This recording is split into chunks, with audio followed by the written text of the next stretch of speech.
Ready? Good. Welcome to the In Wheel Time Car Talk Show. Today, we're proud to say we're finally back at the world-famous Tailpipes and Tacos Cruise-In at the Lupe Tortilla Tex-Mex in Katy, Texas. And we thank you for joining us. Throughout today's 3-hour show, we'll have cruisers, we'll have some judges, officials, some hangers-on. Hangers-on? You'll hear my thoughts on driving the new 2024 Ford Ranger, and Mr. Mars has this week's events calendar. Just ahead on the In Wheel Time Car Talk Show. Howdy, along with Mike Out of This World Mars. We always need more Jeff Zekin. We do. We also have with us today the ever-elusive David Ainsley. I'm Don Armstrong, so glad that you could join us today. We're glad to be alive today. It's going to be hot. Hot, hot, hot. Did you see somebody posted on Texas Facebook hot. during the Tailpipes and Tacos ad that we have? Somebody typed in, underneath it. I don't know who you are out there, but here he is right there. I missed that. It was hilarious. Yeah, well. All right, so shall we get going? Absolutely. All right, joining us today is Mr. Chase Murray, and he's kind of been put in charge, or has taken charge. Let me put it this way. He Yeah, drew the that'd be short better. straw is what he did. Taken charge of Tailpipes and Tacos. That's why it's back. All right. Yeah. Beautiful. Thank you. I'm not sure if it was taking charge or giving charge, but, I'm here now. Charge is That's it. all. Yeah. That's all that matters. Whatever we have charges in front of the we have judge. somebody that returns his phone calls and stuff. So Yeah. that's good. Ooh, yeah. ooh. That's it. Yeah. Well, I can say that because I know the boss Well, for a long time, so it's all Stan, good. he just puts his phone wherever. It doesn't matter. We know, and gets it lost. Hey, have you seen my phone? No, I haven't seen your phone. Oh, darn it. There's only one good thing about Stan leaving his phone around is that he can't buy another car since he doesn't have his phone. Oh. Well, Stan by the way, Stan is the owner-proprietor here at the Lupe Tortilla Tex-Mex in Katy and 3 other locations, including the original down off of Stafford at I-10 and Highway 6. Lupe But won. that is beside the point. The point is that I just got word that Stan has expanded the collection and with a new building apparently up north from That here, is correct. with some more cars, and it's almost finished Yes. up there and ready to be Unveiled. open to the private public that That's it's it. open to. Yeah, Stan acquired a metal shop building over there in Montgomery County, and he started putting a few cars up there. And anybody that's kind of close to Stan knows he has a huge car collection in his hangar. So he's putting the finishing touches on the barn, and hopefully get everybody up there and get a tour. So which is the one that excites you the most? And don't tell me that, because that's not it. It might be the red TR3. I No, don't it's know. not the red TR3. He has so many. I really couldn't pick one. I actually drove the 46 Ford this morning. Oh, that's so back over sedan yonder So there. there. that's Yeah. one of the newer ones of the group, and I How's the actually steering on enjoyed that it. thing? It was quite nice. Was it? I'm to tell the truth, I'm not a Ford guy, so I had to shake it off before I got in there. But it was really fun to drive, and I enjoyed it. A 1946. You weren't it. even the gleam in somebody's Not eye even a yet. thought. Not even building Yeah, a not even spine. thought. Right. Yeah. Nobody had built a spine yet. No. Yeah, I got that. So you brought that. That's good. We like that. Do we have a picture of that out there? We're showing it? Yeah, Okay. We're trying to. We're getting it out there. All right. Somewhere.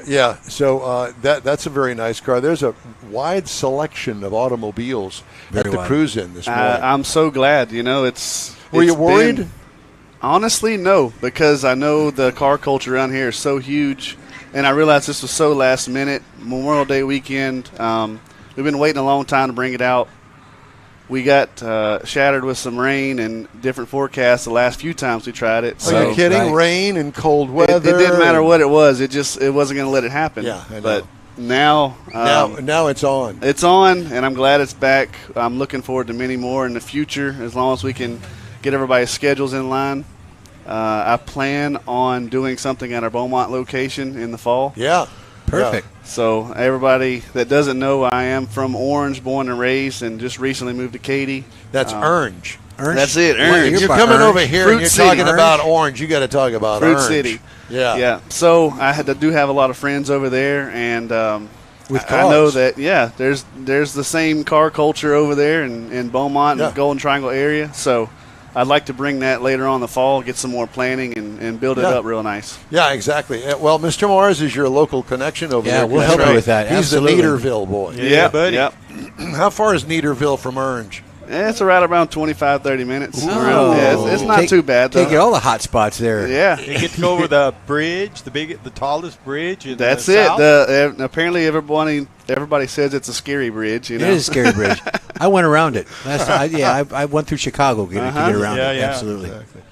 So, how's life in the drag racing world? I know that you are a sportsman racer. What class do you race in? I race in 2 different classes. One is top dragster. This is NHRA stuff. Okay, so explain to everybody what a top dragster is. It's not a top fuel dragster. It's not a top fuel dragster. It's essentially 2 classes below that. So they have top fuel dragster. The next step below is top alcohol, and the next step below that is top dragster. Essentially, it's a bracket-based ET category where they have a ET limit of 6.10 seconds. Most of those cars will run in the 220 to 235 mile an hour range. Wow. Are you in that category too? Yes. Yeah, it is the fastest bracket class in NHRA. And this is a long, skinny car. It's a long, skinny car. It's a dragster. It's a 272-inch wheelbase. It has mostly big block Chevrolet powered. You got the planks. wings for downforce and all that? Have the wings for downforce, and they are useful for that. Yep. A lot of people might think they're for show, and of course No, they're have not. dual parachutes out the back. So I run that class, and What kind of motor is that? Cubic inch, but is it naturally aspirated? It is supercharged. Supercharged. Yep. It is a 509 cubic inch. Has 1471 high helix Cabelco supercharger on it. It runs on methanol. We've had it on the dyno before, but not pushed it too hard. It's still putting out over 2,000 horsepower. So, And you said 601 is the fastest. yep. It really hadn't been that long since Top Fuel was in Pro Stock. Yeah. All them were still in the yeah, sixes. and a lot of those cars, even though we have an ET limit, those cars are capable of more, but it comes down to insurance regulations and making sure that the Safety. chassis are safe to that point. Have you heard of or have been working with Samson Performance in New Braunfels? We were just out there a few weeks ago. Yeah. Talking about Simpson. Simpson yeah. or Samson? Simpson. Okay. Samson yeah. Performance, but Simpson Fire Suits. Simpson does a lot That's of what it safety is. apparel. I actually have met with them many times. They have a great staff. They're able to get us whatever we need, even custom stuff. And Well, I was thinking of the Hot Rod Shop. Okay. In New Braunfels. Yeah. I haven't messed with them before. I haven't met them, but Pretty impressive shop. We did the hot rod tour of Texas. Maybe next year you can get on that. Absolutely. with us. Hot I rod would tour love of that. Texas. Yeah. So we started down in Victoria. It's a 3-day affair. Oh, nice. Leave on Friday morning, and then we went up to Shiner and did a tour of the brewery. Nice. 350 cars, so it's substantial. oh wow, that's a great tour. Yeah, and it is, and it's lots of fun and great people, as you probably are aware of, because course. it's the car culture. It's the car culture, Yeah. It's good people all around. Yeah, And exactly. I think that's what it takes to. Anybody that builds cars like this knows, what it takes to get it to that point, and it's always a brotherhood. Yeah. Well, I brought one this morning. Yeah, That's you the did. one. It's the one that you parked kind of close to there. That Ford Mustang, There we the go. GT. Yeah, I All thought. right. Well, I could actually show that. That's a Ford Motor Company car. All right. I didn't buy that, clearly. It's a convertible, and ask me how much it is, and I can't tell you because it's a pre-production model. It's So a I secret. don't. Yeah, Okay. I don't have that See, information. Don always gets the fun rides. I you know? do, It- yeah, we yeah. don't get access. Now, Mr. Mars. You're driving a Yugo this week, aren't Yes, you? I am. Mr. Mars Right. actually is going to review the Mustang Dark Horse, Oh, nice. which is 500 horsepower and Wow. 6-speed manual. Did you have the manual or automatic? No, the Dark Horse is 6-speed. Okay. The Tree Max 6-speed. All right. Yeah. So at any rate, I had that a couple of weeks ago. He's driving it this week, and That's awesome. Yeah, as you can imagine. So I thought, well, you know what? Since I'm the first one here, I'll get the cheese parking spot Cherry. over there. Yeah. That's it. Yeah. And so I put the hood up and the top down and styling. That's the way to roll. Somebody has to get the good parking spot. That's right. And that this week it's me. Yeah. Normally it's not, but this week it's me. So, are you surprised at the different kinds of cars that are here? I am slightly, but then again, that's Houston for you. Because we got old school and we got brand new. I see we've got old school, brand new. We've got hot rods. I see a big blower sticking out of the hood over there. Yep. It's just a nice collection of everything. Yeah. And it's something I was raised on, and I love going to car shows and seeing what everyone's built and put together. Did your dad drag you to cruise-ins too? Yes. All kind of car shows, cruise-ins. I did that with both of my girls, but, Yeah. They're into other things now. One is into space, and the other one is into mental stability. That's it. Well, yeah, funny story. My dad had a 85 square body Chevrolet truck in high school, and my parents had me when they were in high school. So instead of having a bench seat, to put their child in, they decided to keep the bucket seats, and I got to sit on the transmission tunnel. There you go. So It's easier to strap you down that way. yeah. Well, at least you didn't grow up shiftless. So you could say I get it honestly, I heard that. Well, it's great to see you. What is your everyday driver? My everyday driver, actually what I've been driving for the past few years, I have a 2015 Chevrolet Stingray. And I've done a little bit of work to it, not too much. Some carbon fiber all over it. I put some long tube exhaust. And I just love driving it around. I never regretted, when I bought it in 2015. I got every option I could think of. And I still love it to this day. So your dad is still involved in your racing career. That's correct. Is he your crew chief and car owner? He is, and partly some of that is because he opened a engine performance shop in Orange, Texas called Diamondback Performance. He does LS, big block, small block, and a lot of it is actually airboat motors for down in that area. In Louisiana, he's so close. Really? It's Those are crazy. monster motors there. They've got 1,800 horsepower airboat motors. Yeah, but they got a great big spinny thing on the back of it. Spinny thing. Yeah, that's It's a technical term. Yeah, and they have these big carbon fiber Got me a big propellers. spinny thing.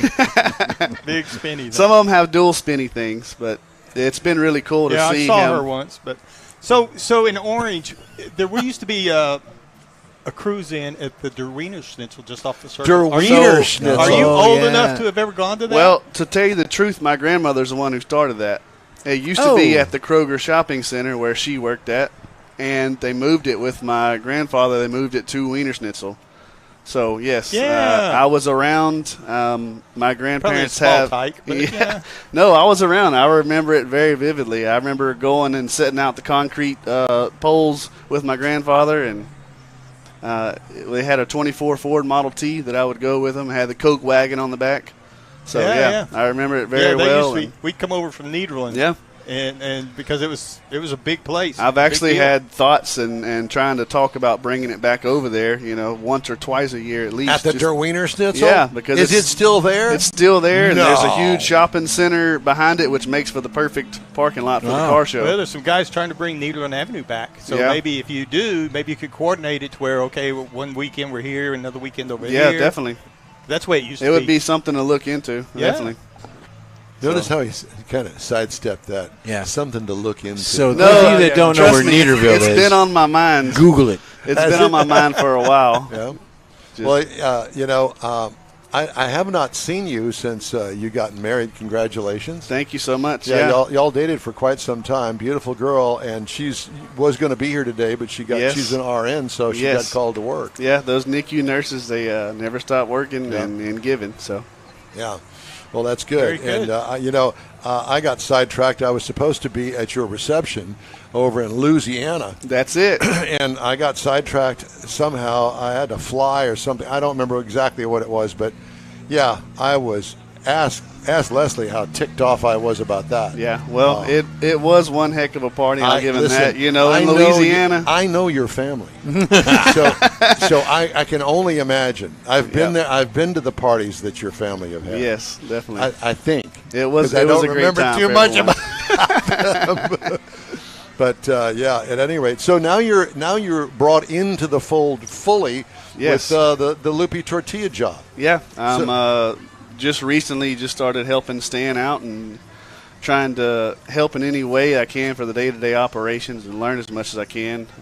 Really enjoying it. There's a lot to learn, a different industry change for me, but I'm glad that I'm able to be a part of it, and definitely stuff like this too, because a lot of charities is heavy on Stan's mind, and we've had a lot of talks about that. So being able to do that with God's Garage today is a big plus. Yeah. Great guys over there. And for those that are here that can hear me, be sure and stop by and talk to the guys at God's Garage. Not that you want to donate one that you've got here. I got all of that. That's precious metal. But maybe you or someone you know has got a car. Matter of fact, Jeff's wife donated her old car to God's Garage. And we're going to talk to Brad Thompson a little bit later about that. But so we got the charity thing going this morning here at Lupe Tortilla. This is the Lupe Tortilla in Katy. And in case you didn't know, this is just a short distance from I-10, the Katy Freeway here off of Kingsland Boulevard on 99, the Grand Parkway. Easy to get to from wherever you're coming from. Make yourself a little road trip this morning.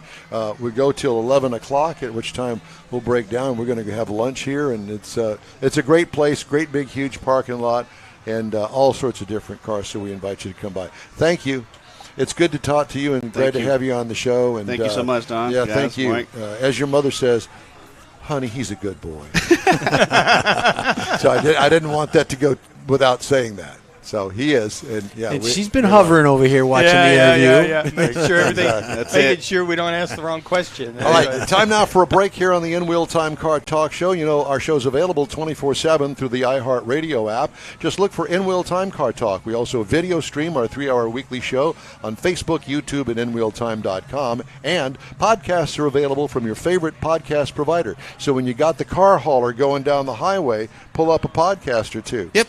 The In Wheel Time Car Talk Show continues right after this quick break. Pro-Am Auto Accessories has been serving Houston's auto enthusiasts since 1984, providing world-class products for sports cars, European sedans, and American muscle. Pro-Am is known as the place to go to find exclusive and hard-to-find parts and accessories. Pro-Am is one of the very first distributors in the USA for brands such as Recaro, Redline, Momo, Corbo, and Simpson. Located in the heart of Houston's premier retail and service corridor, the Galleria area, Pro-Am's walk-in storefront includes an 8,000-square-foot warehouse, showroom, and installation bays. Pro-Am not only sells parts and accessories, but also offers installation and service. Pro-Am is now reaching a worldwide audience through Pro-Am.com, taking its local reputation to the rest of the world. At Pro-Am Auto, you'll be dealing with a small group of professionals who truly want to help you with your automotive needs. If you don't see what you're looking for on the website, call, and Pro-Am will lend you a hand. Pro-Am Auto, 6125 Richmond at Green Ridge in Houston's Galleria area. Call them at 713-781-7755. Want to feel good about something special you did for someone special? In Wheel Time and the original Lupe Tortilla group of Tex-Mex restaurants have joined together to help a very worthy cause, God's Garage, a Christian-based 501c3 charity. We know there are lots of places and organizations out there where you can donate a car, truck, or SUV, but we're asking you, our car enthusiast family, to consider donating to God's Garage. Visit godsgarage.org and learn about its mission, the women that have been helped, how each one is screened, and about their Restore You program. A car donation is an easy way to make a difference in the lives of others. God's Garage needs good operating vehicles, but will take all types in working and non-working condition. Make your heart and soul feel good by donating your gently used vehicle and help support single mothers, widows, and wives of deployed military at godsgarage.org. Welcome back to the In Wheel Time Car Talk Show. Here at the Lupe Tortilla Tex-Mex in Katy this morning. It's the Tailpipes and Tacos Cruise In. Come on out. We're here till 11 o'clock this morning. We hope you can join us. The food's great. It's free, actually, for the tacos. Make a donation to God's Garage and get a free taco. Yeah. And Can't beat that. And then the proceeds are matched. Yes.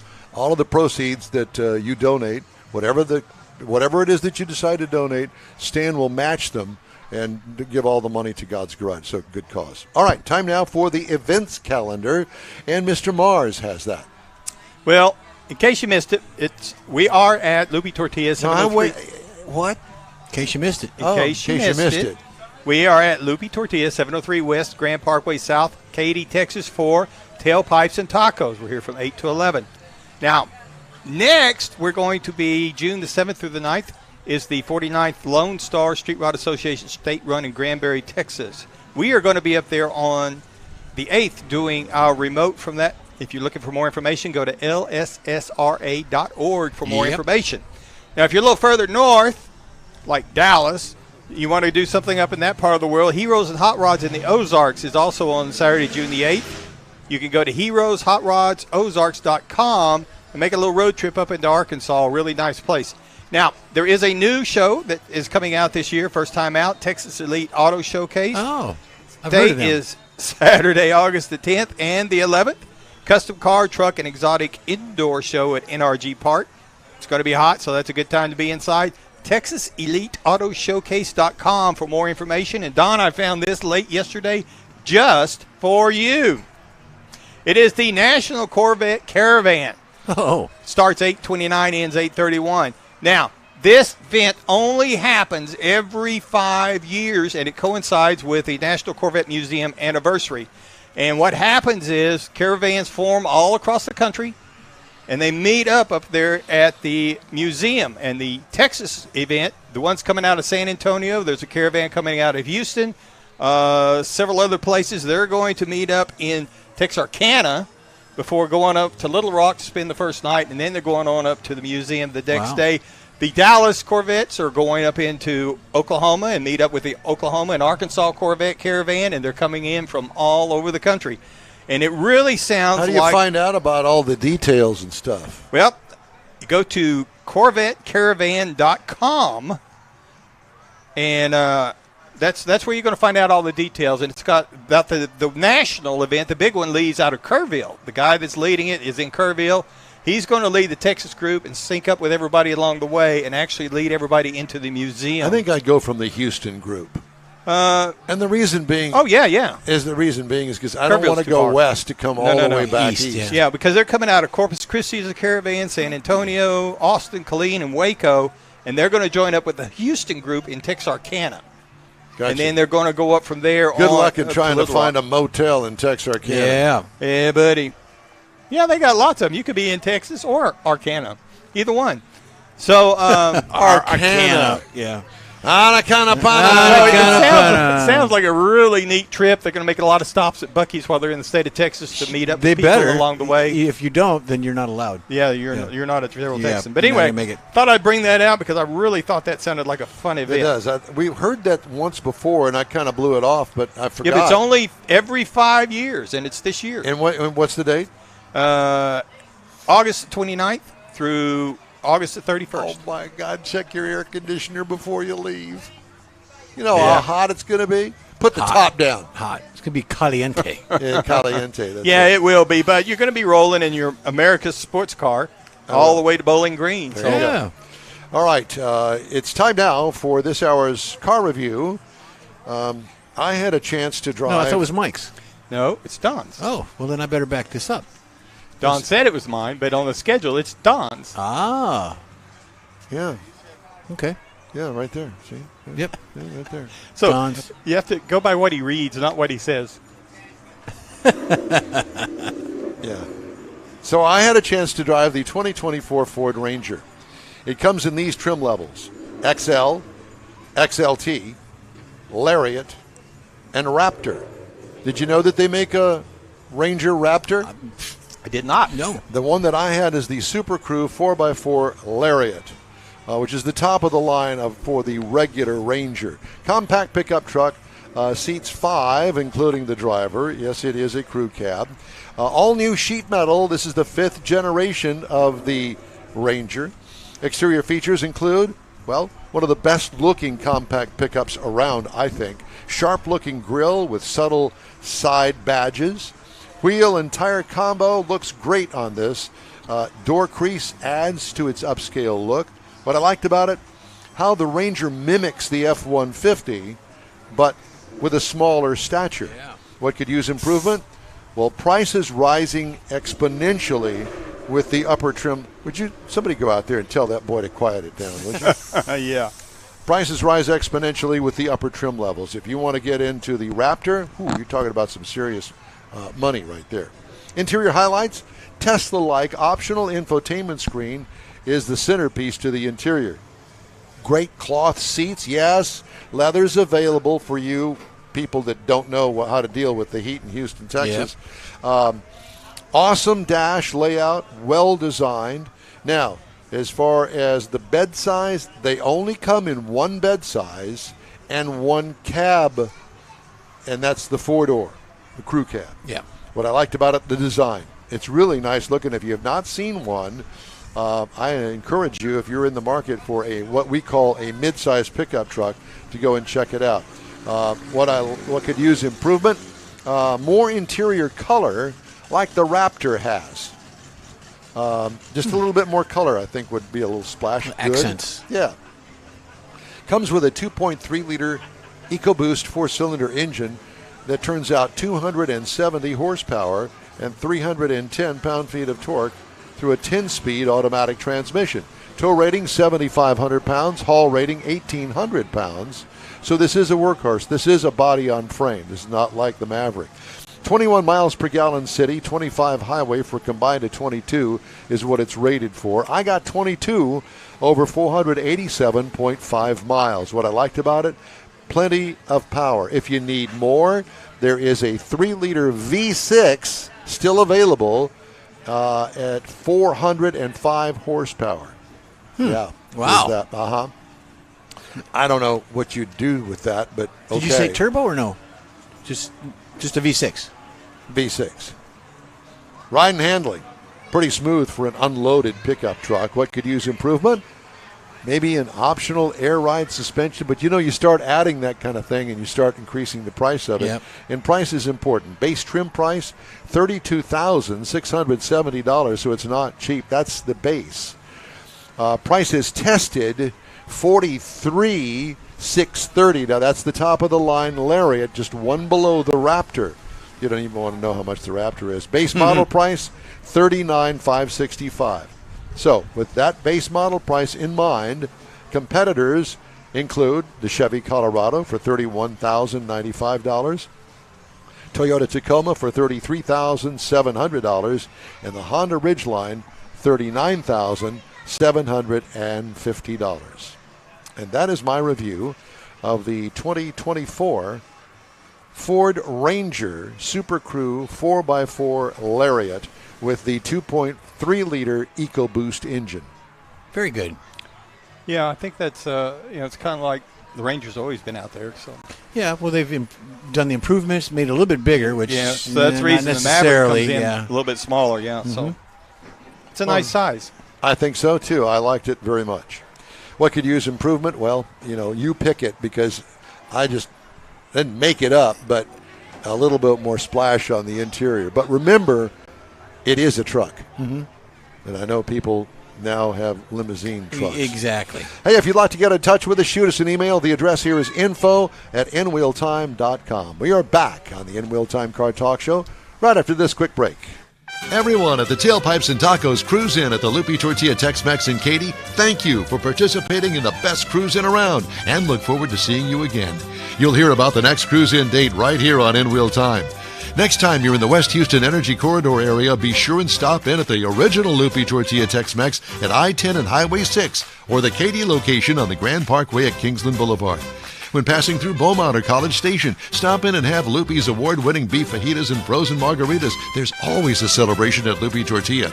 Lupe Tortilla founder Stan Holt and his wife Sheila are winning racers on the NHRA drag racing circuit and have a collection of hot rods and classics that everyone appreciates. Look for them at the next Tailpipes and Tacos Cruise In. The date will be announced soon and will once again be held at the Lupe Tortilla Tex-Mex on 99 and Kingsland Boulevard, just south of I-10 and Katy. We'll give you all the details right here on the In-Wheel Time Car Talk Show and online. Donations benefit God's Garage. We'll see you then. You own a car you love. Well, why not let Gulf Coast Auto Shield protect it? Houstonian John Gray invites you to his state-of-the-art facility to introduce you to his specialist team of auto enthusiasts. We promise you'll be impressed. Whether you're looking to massage your original paint to a like-new appearance, apply a ceramic coating, install a paint protection film, nano-ceramic window tint, or new windshield protection called ExoShield, Gulf Coast Auto Shield is where Houston's car people go. Curbed your wheels? Instead of buying new, why not have them repaired? How about a professionally installed radar detector? Gulf Coast Auto Shield does that too.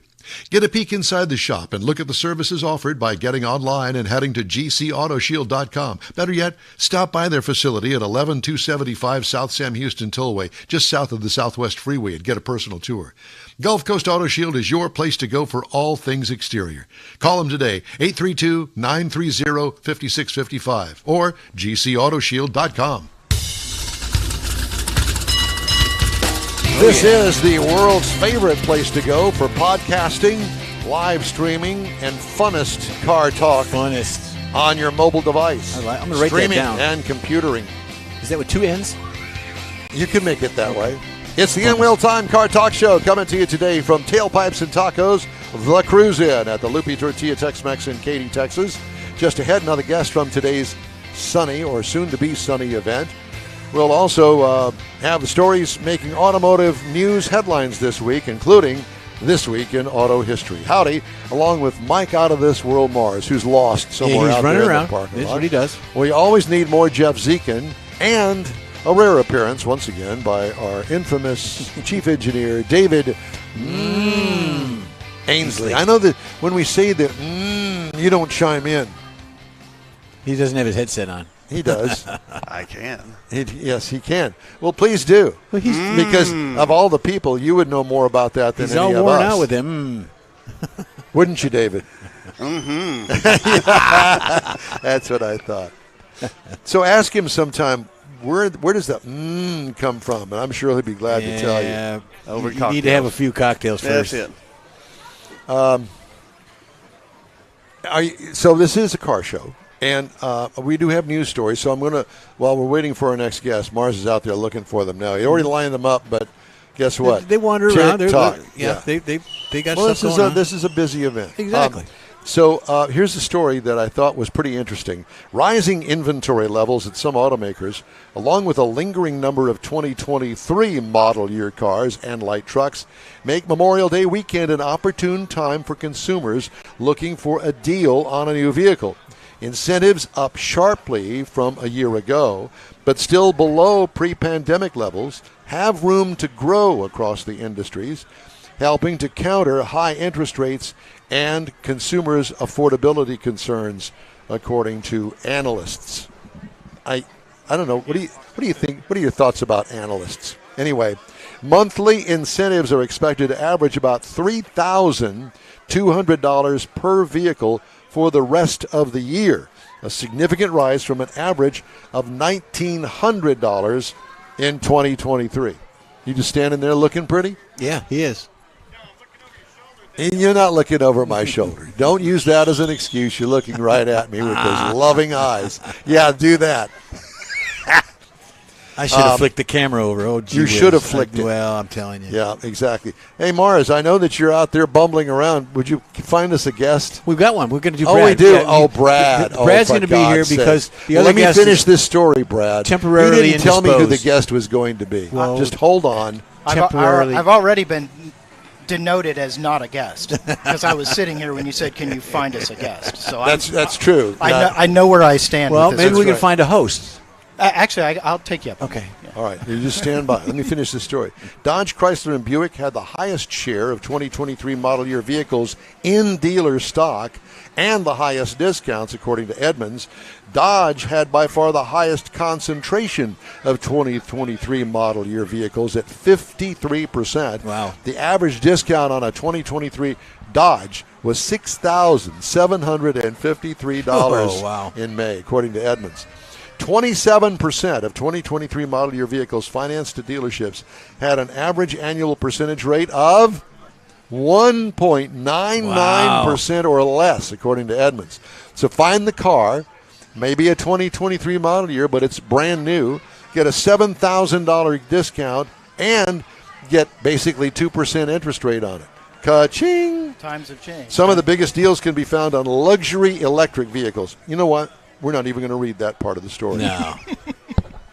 So we're not into that, and I've tried to talk my daughter out of it. Her desire, I'll get there.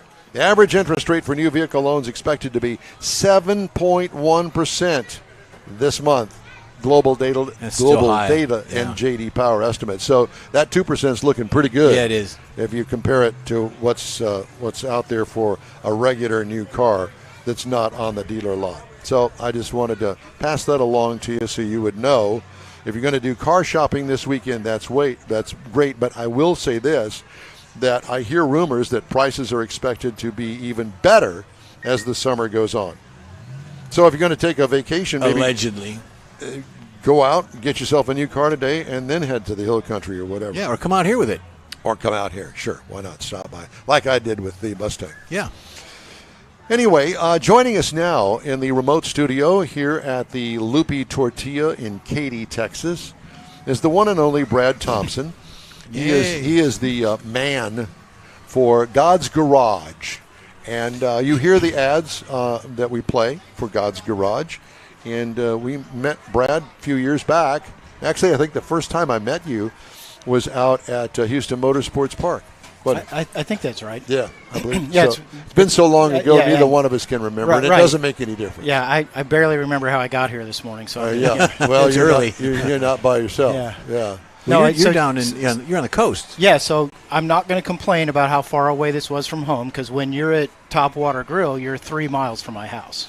You're down there. So I'm down there now in San Leon. And every time you guys are over there, I can almost ride my bike. You know who else lives down there? Tim Spell. You know who Tim Spell is? I don't think I know Tim. Yeah, well, you need to know Tim. Tim's a great guy. Used to be part of, actually, he was the first president of the Houston Automobile Writers Association. Oh, nice. And he was also, for a long, long time, and he won't tell you how long, he was the automotive editor for the Houston Chronicle. Okay. Okay? Yeah. So very well schooled and great guy. You need to know him. He lives there, right there with you. Yeah, nice. I look forward to meeting him. So I need to clear up something. I am not the man at God's Garage. I'm the board chairman. That's not the man.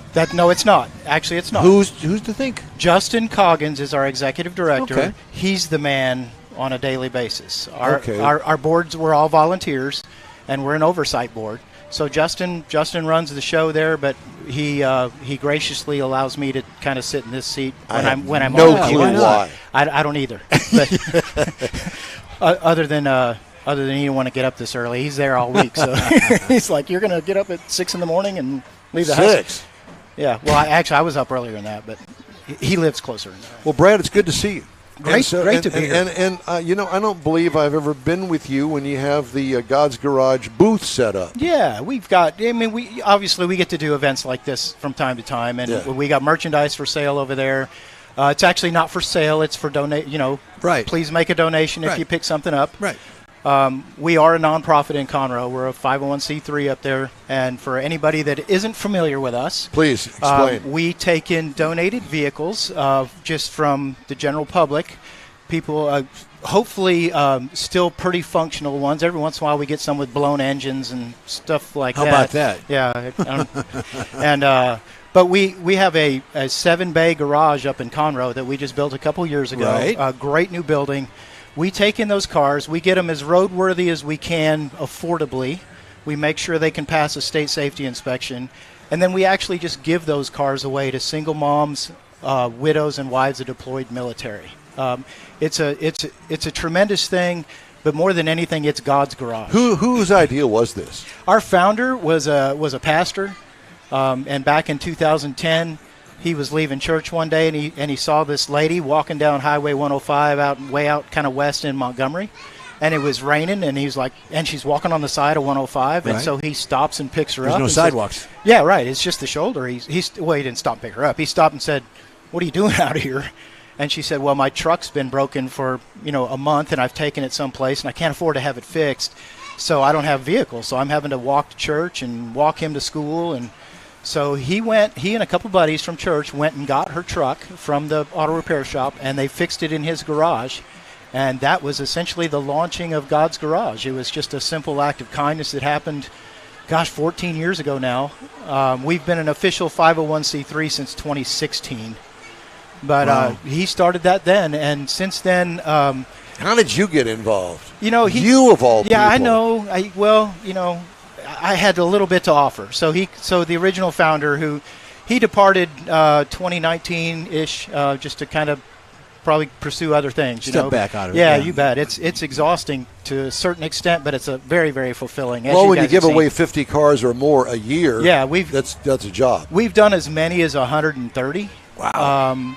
But recently, the donations that have come in have been a lot harder to repair. The used car market affected us a lot more than we thought it would. It was nice that the donations we got in were now worth more, and the ones we couldn't fix, we salvage, and we use that money to fix other cars. But, like I was mentioning, so the joke that I'll let everybody in on is Jeff's wife donated a beautiful Ford Fusion to us. 2013. Spotless. Immaculate inside. Yeah, absolutely. It's got no compression on cylinder one. So we're just going to have to swap out the engine. So that car is still sitting. And that was the whole point. I mean, that Right. was originally discussed. This Yeah. may be the process, worst case scenario. And that's where we're at right now. You asked me that. You said, hey, if this has a bad engine, which you thought it did. Right. I actually thought it was funny the one time I came back and said, oh, no, it's just a plug wire was loose. Yeah, that would have been freaky. She would have wanted her car back. That wasn't funny, was it? So that car is actually still sitting on our field waiting for a donor vehicle. And we used to get a lot of Fusions in, and they were generally trashed on the inside. Yeah. But the motor was fine. The engine was good. Yeah. So it just so happens we haven't gotten one since that time. It'll happen. So again, happen. thanks to your wife. Yeah. She'll be here later. Good. I'd like to meet her. Yeah. But so we take cars in. Well, back to the used car market. Everybody knows what happened to it. So our salvage sales actually went up. So we could spend a little more on the cars, but the quality of the cars we got started going down dramatically, because people could trade in something literally on its last leg and get $5,000 instead of $1,500. Like Leslie with that Jaguar that she had, the 2017 Jaguar. Yeah, we got $17,000 for it, and we were thankful to get that. Right, absolutely. Yeah, so now with the used car market the way it is, if you drive by the lots are full, the used car lots are full. So now the values have gone back down, but there's there's a very limited supply of better conditioned vehicles that we can do suspension work on them, the things that make it stable on the road. Right. A lot of them just aren't that drivable right now. So our throughput has gone down more so because of the condition of the donations, which is kind of ironic because we built this big old new shop. So we were in a 2-bay shop. Yeah. We got 7 bays now. Oh, we have pictures of it. Yeah, absolutely. Yeah. So it's been a challenge, and we've got a terrific amount of volunteers that come in and work in the shop, and some of them are former mechanics, and some of them are guys that just say, and they're volunteers as well. Absolutely, and they just say, I just want to learn how to work on a car. So we'll come in and say, okay, well, you can change the oil on this one and maybe change the brakes, and we'll have one of the guys help you out. It's a great place to learn if you've never done anything like that before. Well, to that end, about the price of vehicles and donations, just this week, the average age of vehicles in the U.S. rose for the 7th straight year, according to S&P Global Mobility. The vehicle age rose to a record 12.6 years as of January 1st this year, a 2-month increase from a year ago. Total vehicles in use increased to 286 million. That's up 2 million from the year earlier. Scrapping rates emphasized consumers' preferences for light trucks. The report said 26 million light trucks have exited the vehicle population since 2020, while 45 million were registered in the same period. Comparatively, cars had just 13 million registrations compared with 27 million that exited. You are the king of segues, aren't you? Well, I just thought that I would throw that in there so it gives you an idea as to why that the donations are down. People are hanging on to their cars longer. It absolutely backs up exactly what we're feeling and what our data is showing us. You just gave us the example of why that's happening. Yeah.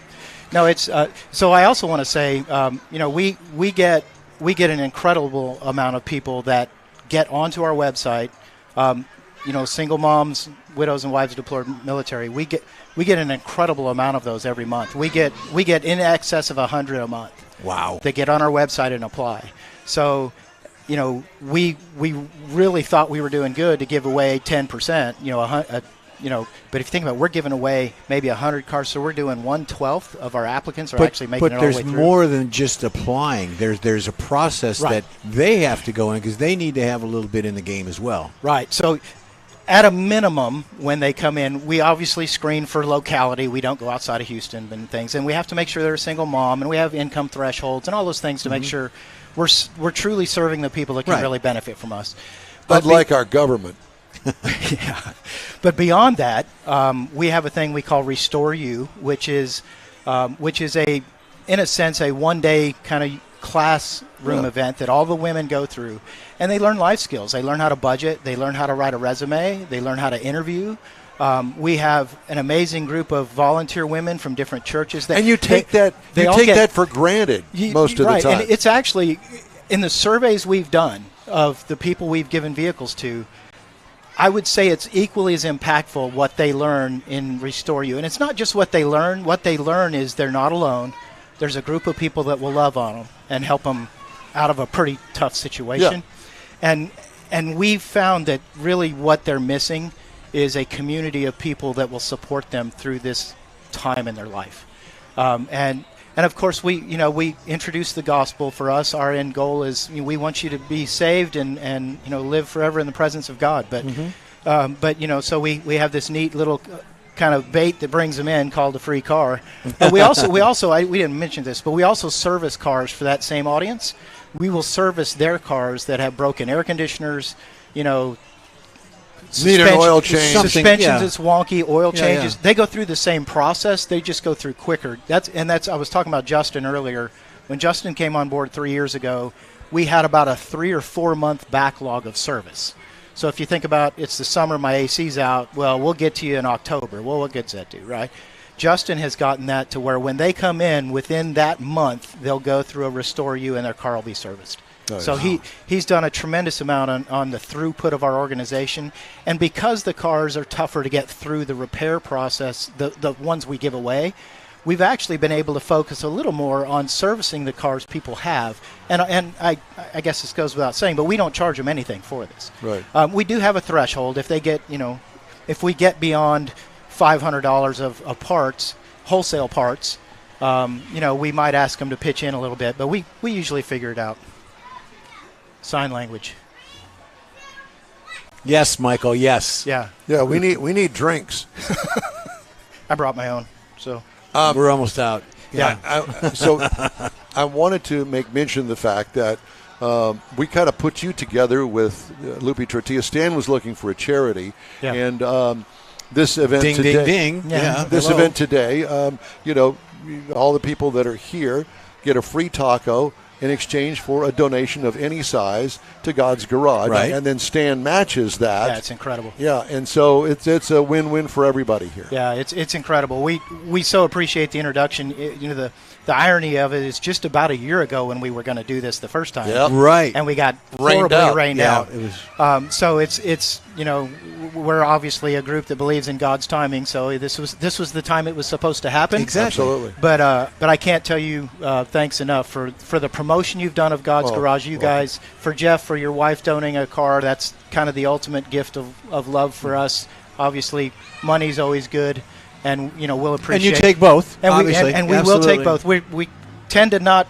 just snatch the check out of their hand, but when it shows up, Stan's been terrific to us already. Even though this is the first event we've done, he's already supported us tremendously with helping us out with catering some of our events and things. So I couldn't be more grateful, and I couldn't be more optimistic of what we can do. Well, he has a place up there on Lake Conroe. Yeah, I'm not up there anymore, so I don't. Oh, that's right. You're remember, I'm not the man. That's I understand, but it's also God's Garage home there off of 105. Right. It is right. Yeah. So. And we, just so everybody knows, we will go a little over an hour away from Conroe to get a vehicle. But if you're you picked ours up at the house, and it was about an hour and a half. Yeah, you're in Sugar Land. Yeah, right? Yeah. So we'll go that far, and if it's a vehicle, we can we have services that will go get them in other states. We've had donations. I mean, we've been on all the national news stories. We were on the Kelly Clarkson show. Right. I mean, how crazy is that for us? But we'll go all over the country. That's only one step below the In Wheel Time show. Actually, when I told her we had been on In Wheel Time, she said, "Are you kidding me? How'd you get on that show?" Exactly. All right, who's blowing smoke which way here?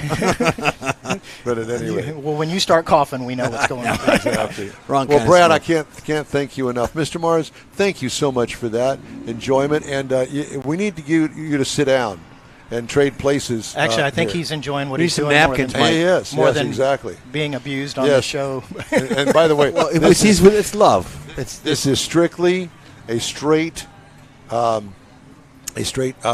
juice. Yeah. Oh, yeah, okay. Yeah, right. Well, you know, you thank me, and I appreciate that. I know what God's Garage does is makes a tremendous impact in the community. We have study after study that says the single biggest factor to keeping people in a condition of either poverty or not being able to optimize their opportunities is reliable transportation. So all the people that are here, yeah. Booths are everywhere, but this is one that's important. Stop by and talk to them and get the story if you need it. And make a donation. Pick up a T-shirt. It's all good. Right. Brad Appreciate Thompson, it, guys. thank you. It's a pleasure, always. We appreciate you. All right, time now for This Week in Auto History. Uh-oh. Mr. Mars happens to have that. Hot dog. What is timing. it? It's all in the timing. Hot It dogs is. for auto history. What? They ain't Yeah, selling hot buddy. dogs here. So this week in auto history, May the 19th, Buick was founded by David Buick. Great and, man. It was launched in 1904. It's actually the model year that it came out. There are no vehicles left. Nobody has a real one. There's two reproductions that are made. And that later, of course, became part of General Motors when they acquired it. However, Buick, when it really first started, was part of the company known as Buick-Vim. They built engines, combustible engines. Wait a minute. And Them is in T-H-E-M? Them? Vim, V-I-M. Oh, Vim. Buick-Vim. I thought he said them. And They and manufactured we and- internal combustion engines. all They that are still in stuff. business. He's from Neaterville. I know. He They're don't, still in he don't talk like us. Fortunately. In 1982, the opening ceremonies for the 7 Mile Bridge, part of US 1 overseas highway leading to Key West, Florida. It's a really cool bridge if you've never been on it. Have you been on it? Oh, yes, sir. I love it. Did you have your clothes on? No, he was listening to Jimmy Well, now Buffett. it's a question of what Jimmy you got to Buffett. start with your clothes on. It's 7 miles. You got plenty of time to do other things along the way. Boy. Now, also in 1984, the Saab 9000 Oh, was God. unveiled. Oh, And it actually remained in production until I'd May drive of it. 1998. I knew somebody that bought one of those things. What a regret they had I'd from the drive day it. they drove it off the lot. It was, well, A solid never car. mind. It was involved. They made it until 1998. We'll leave it at that. Now, in 1987 is when Chrysler agrees to buy AMC. Now, they really didn't want all the things that AMC was building. What they wanted was the Jeep, out of which Jeep has grown, and that's where the Wrangler actually came from. It didn't exist when it was part of AMC. What was it? It was just like an XJ. They had numbers, YJ, and things like that. But it wasn't. The Wrangler didn't really exist. So anyway, that's the things I found interesting this week in auto history. Cool. Well, that'll work. Thank you. I didn't mean to interrupt you from your delivery duties. So you Delivery. can go back to the delivery duties. No, David, no. did you get one of these? Yeah, he did. Yeah, but Okay. he wants a taco now. Well, we all do. Well, but I don't know what you want, so you got to go get your own taco. I understand that, We but you're got going to that. have to fill the gap. We're going to have to when stop we're the gone. show for about 10 minutes. The In Wheel Taco Time break. The In Wheel Time Car Talk Show is available 24/7 through the iHeartRadio app. Just look for In Wheel Time Car Talk. We also video stream on Facebook, YouTube, and InWheelTime.com. And podcasts, you got them from your favorite podcast provider. In Wheel Time Car Talk Show continues after this quick break. Pro-Am Auto Accessories has been serving Houston's auto enthusiasts since 1984, providing world-class products for sports cars, European sedans, and American muscle. Pro-Am is known as the place to go to find exclusive and hard-to-find parts and accessories. Pro-Am is one of the very first distributors in the USA for brands such as Recaro, Redline, Momo, Corbo, and Simpson. Located in the heart of Houston's premier retail and service corridor, the Galleria area, Pro-Am's walk-in storefront includes an 8,000-square-foot warehouse, showroom, and installation bays. Pro-Am not only sells parts and accessories, but also offers installation and service. Pro-Am is now reaching a worldwide audience through Pro-Am.com, taking its local reputation to the rest of the world. At Pro-Am Auto, you'll be dealing with a small group of professionals who truly want to help you with your automotive needs. If you don't see what you're looking for on the website, call and Pro-Am will lend you a hand. Pro-Am Auto, 6125 Richmond at Green Ridge in Houston's Galleria area. Call them at 713-781-7755. Want to feel good about something special you did for someone special? In Wheel Time and the original Lupe Tortilla group of Tex-Mex restaurants have joined together to help a very worthy cause, God's Garage, a Christian-based 501c3 charity. We know there are lots of places and organizations out there where you can donate a car, truck, or SUV, but we're asking you, our car enthusiast family, to consider donating to God's Garage. Visit godsgarage.org and learn about its mission, the women that have been helped, how each one is screened, and about their Restore You program. A car donation is an easy way to make a difference in the lives of others. God's Garage needs good operating vehicles, but will take all types in working and non-working condition. Make your heart and soul feel good by donating your gently used vehicle and help support single mothers, widows, and wives of deployed military at godsgarage.org. Welcome back to the Unwheel Time Car Talk Show. Today coming to you from the Tailpipes and Tacos Cruise In, Lupe Tortilla, Katy, Texas. Come on out. Got a couple of hours to go. We'd like you to see all the cars that are out here. If you got a car, bring it on. Yeah, it's fun. It's a steady stream just coming in. This place is more than full. Got a couple of recalls to tell you about. Rivian R1S and R1T. The missing dashboard airbag warning label. Yeah, they do that too. Insufficient wire insulation in electric motors. Cadillac Lyriq, Blazer EV from Chevy, the Chevy Silverado EV, GMC Hummer, and Sierra EV from the 2024 model year. That's one you need to get into the shop. Insufficient wire insulation. Rear view camera image may not display in the Honda Ridgeline. That's an ongoing issue.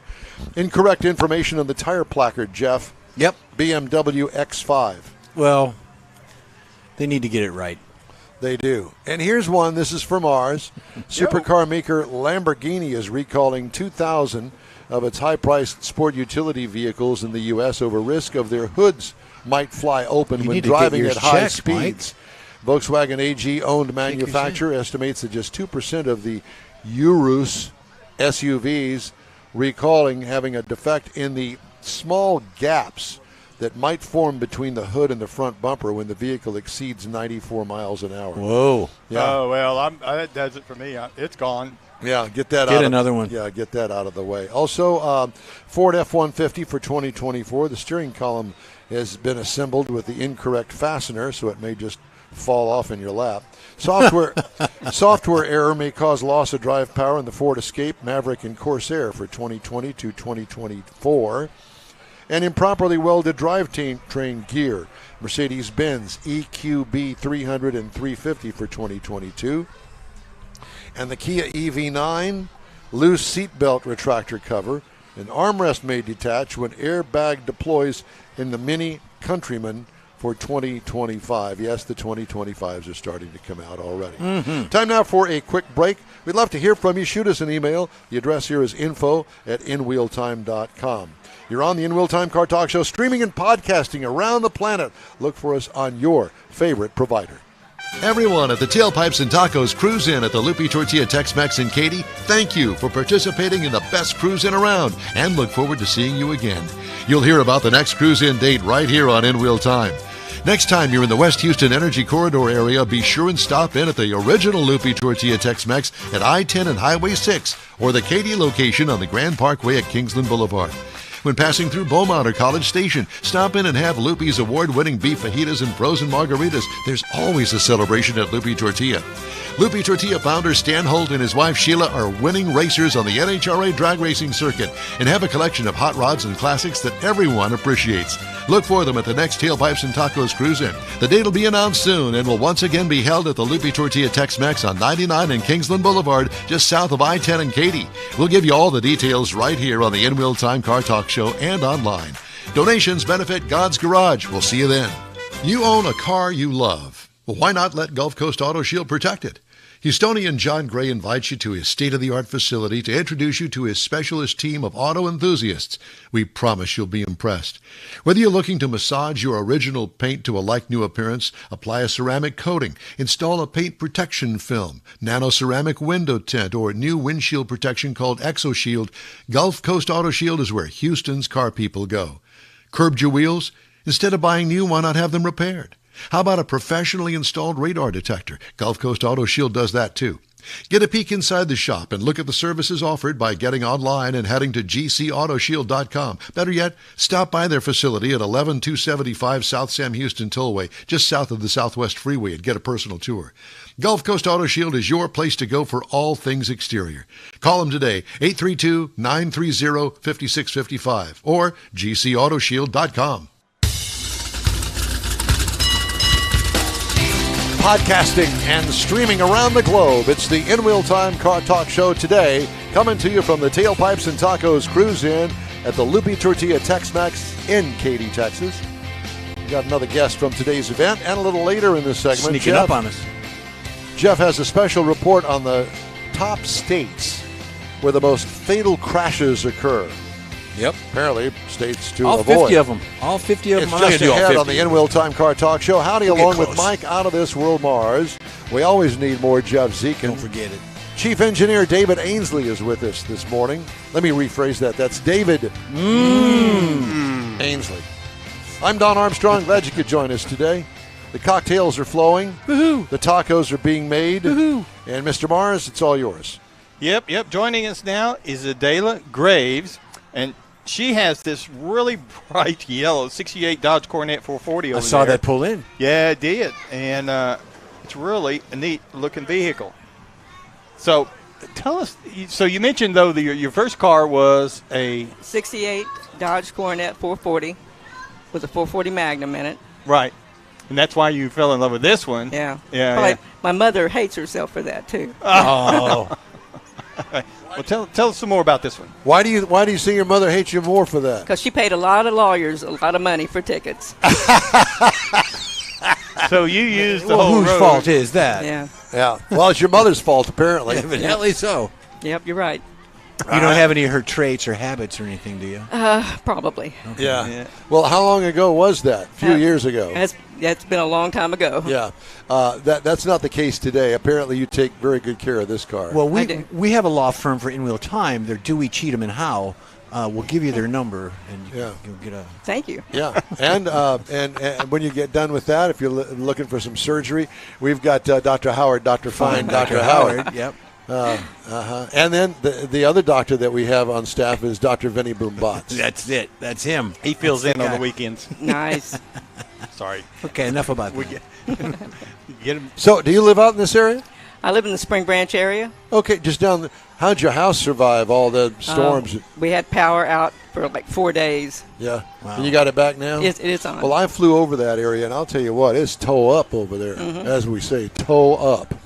So this storm that came through, a derecho, I think that's the way you pronounce it, something It's like a that. Wind over so many miles. I've so much speed. never heard of such a thing before, but it gathered up steam out there in the Spring Cypress area, and it came down, basically, generally speaking, down Highway 290, and it tore up everything, including those great big, humongous power towers, as we like to call them, where the main line electricity comes into town from power plants outside. The transmission lines. And it crumpled them down on the ground. They're that bad. That's a problem. Yeah, that is a problem. Matter of fact, they closed 290, I think, this morning for a half an hour out there between 34th and Mangum to be able to string new lines across the freeway way above, but string them across the freeway. It has been an absolute nightmare for people, and there are still today people living without power. Yeah, it not was many, really, but really there's bad. still, and you feel bad for them because it was almost 1 million or at 1 million people when it first initially happened. Yeah. Thankfully, where we're at, we didn't have power loss. No, we didn't. No. My son lost power. He came to live with us for the few days, and then just before the power came on at his house, our air conditioner went out. So Perfect things timing. happen. Things happen. things happen. Yeah, But exactly. all is good right now. And, So and do you, we're moving. do you keep the car down in Spring Branch? I actually store it at the West Houston Airport. Oh, you do? Yeah, I have a friend that has a hangar there. So do you know Stan is out there? I've met him. Yeah, okay. Well, Stan's out there when they're in town, so and he has a hangar full of cars out there, so you're in good I've seen company that. out there. Yeah, exactly.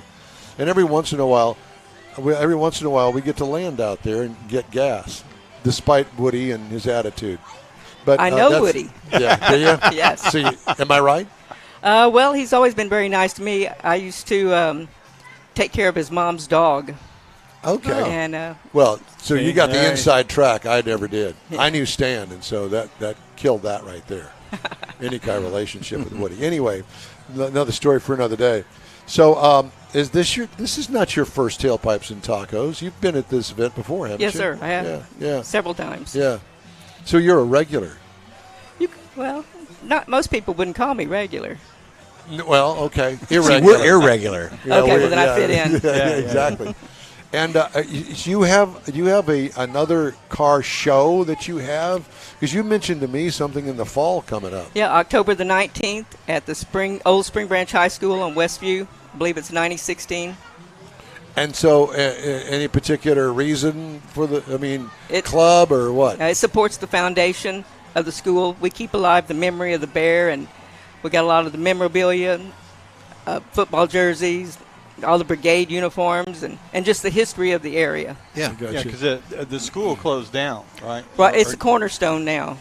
Okay. So just part of it, but they let us have the museum and the other part. yeah, Oh. we actually got a little museum set up. So that I was will cool. tell you that, and I'm not going to tell you what year, but you may or may not recognize this, but I remember going from Westbury, where I lived in Southwest Houston, and my best friend, he went to live with his mother in Spring Branch, and there was no Beltway, there was no loop. It was a North Post Oak, or Post Oak, and it turned into North Post Oak, to get to Spring Branch. That's how you got to that part of town. It was a day's drive. Well, not the whole day, but you understand what I'm saying. It took a while to get up there. And understand that, Spring Branch was really kind of out in the country when Spring Branch started. Really? Yeah. It was out in the country. Well, obviously the city swallowed that up decades ago. Yeah. But it's interesting to see the progression of the way that Houston has grown. And Spring Branch back in the 50s, I think, is when it really got going on the edge of town. It was, a lot of history there, obviously, with the high school. Yep. Yeah. Did you go? You went there? Actually, I did. You're a Spring Branch girl. I'm a Spring Branch girl. Oh, my God. One of the few left, I would imagine. There's quite a few of us left over there. Still, today. That's good. Yeah. Are you the only one that's a car nut? No, there's several others. There are. Uh-huh. Are they here Interesting. with No, us? they're not with us today. But some of the guys I went to school with, they got their original cars, and so they'll be at the show this year, Very nice. And when is that show? October the 19th. October the 19th. And is there a name for the show? You got a Facebook place to go? It's or- Back to the Past is what it's called. Oh, very cool. And there is a website. If you go to the springbranchbears.com, you can pull up and you can also view the museum. Interesting. Is this your group here? Yes, Yeah. it's my husband here is my ace mechanic and his son, Very nice. AJ. So you brought your own fan club. Yeah.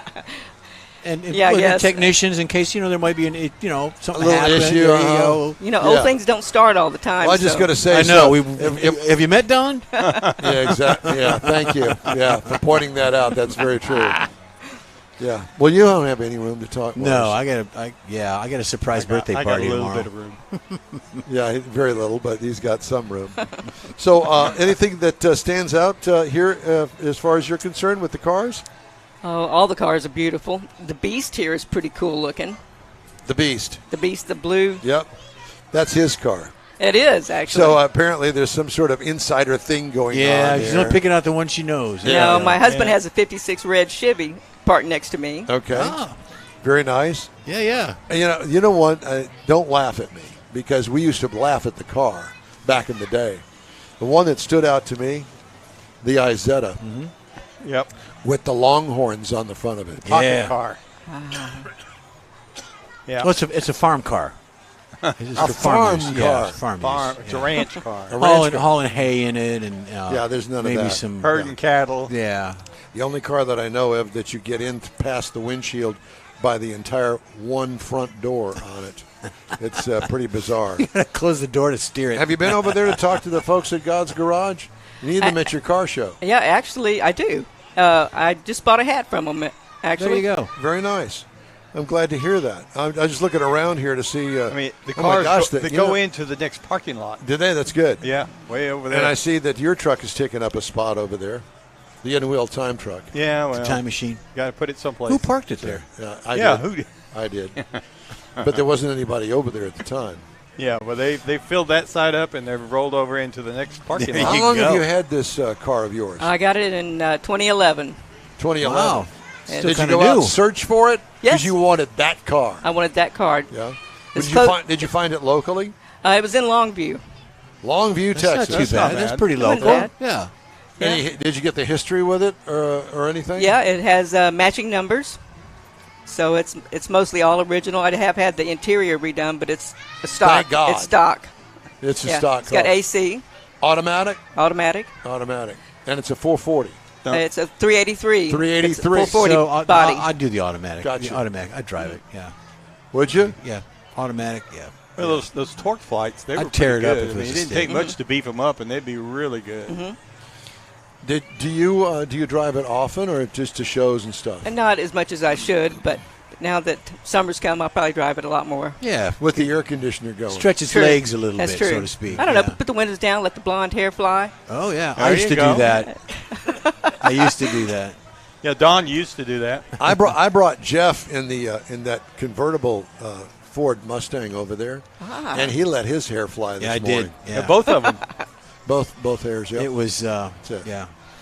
But at any rate, there's a gasser. There's a gasser. Is it? I mean, it looks Oh, like it a is. real gasser. It is. It's a 4-door, but Oh, nice. Yeah, we'll have to get that guy on because even if it's not a real gasser, it sure does look like one. Yeah. Well, Absolutely. I don't know why it wouldn't be. It looks like it's got a straight front I think axle. it says gasser on fender it. Yeah, header. well- It's even labeled with a gasser. Yeah. But I've got that label on my car. Yeah. Well. for a different reason.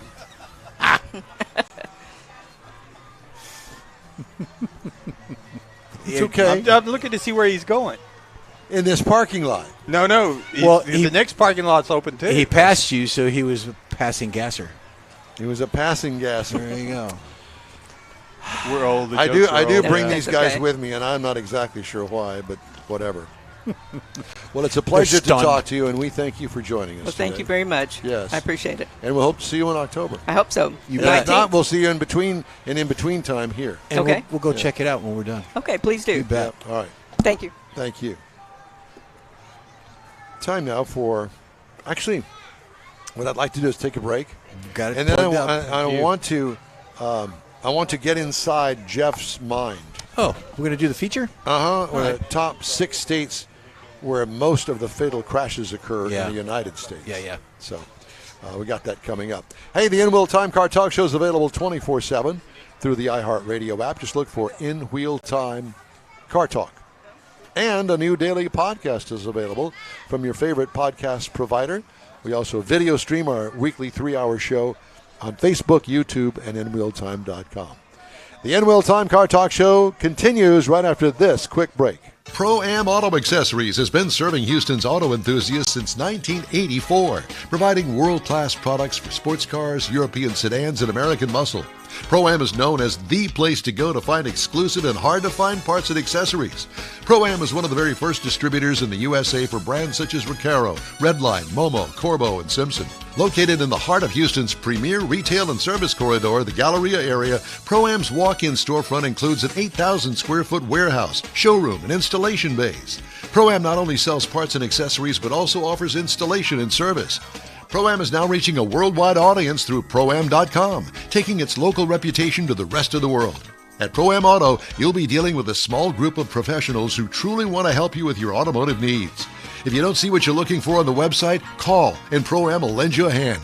Pro-Am Auto, 6125 Richmond at Green Ridge in Houston's Galleria area. Call them at 713-781-7755. Want to feel good about something special you did for someone special?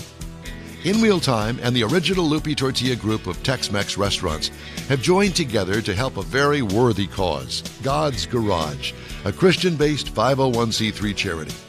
We know there are lots of places and organizations out there where you can donate a car, truck, or SUV, but we're asking you, our car enthusiast family, to consider donating to God's Garage.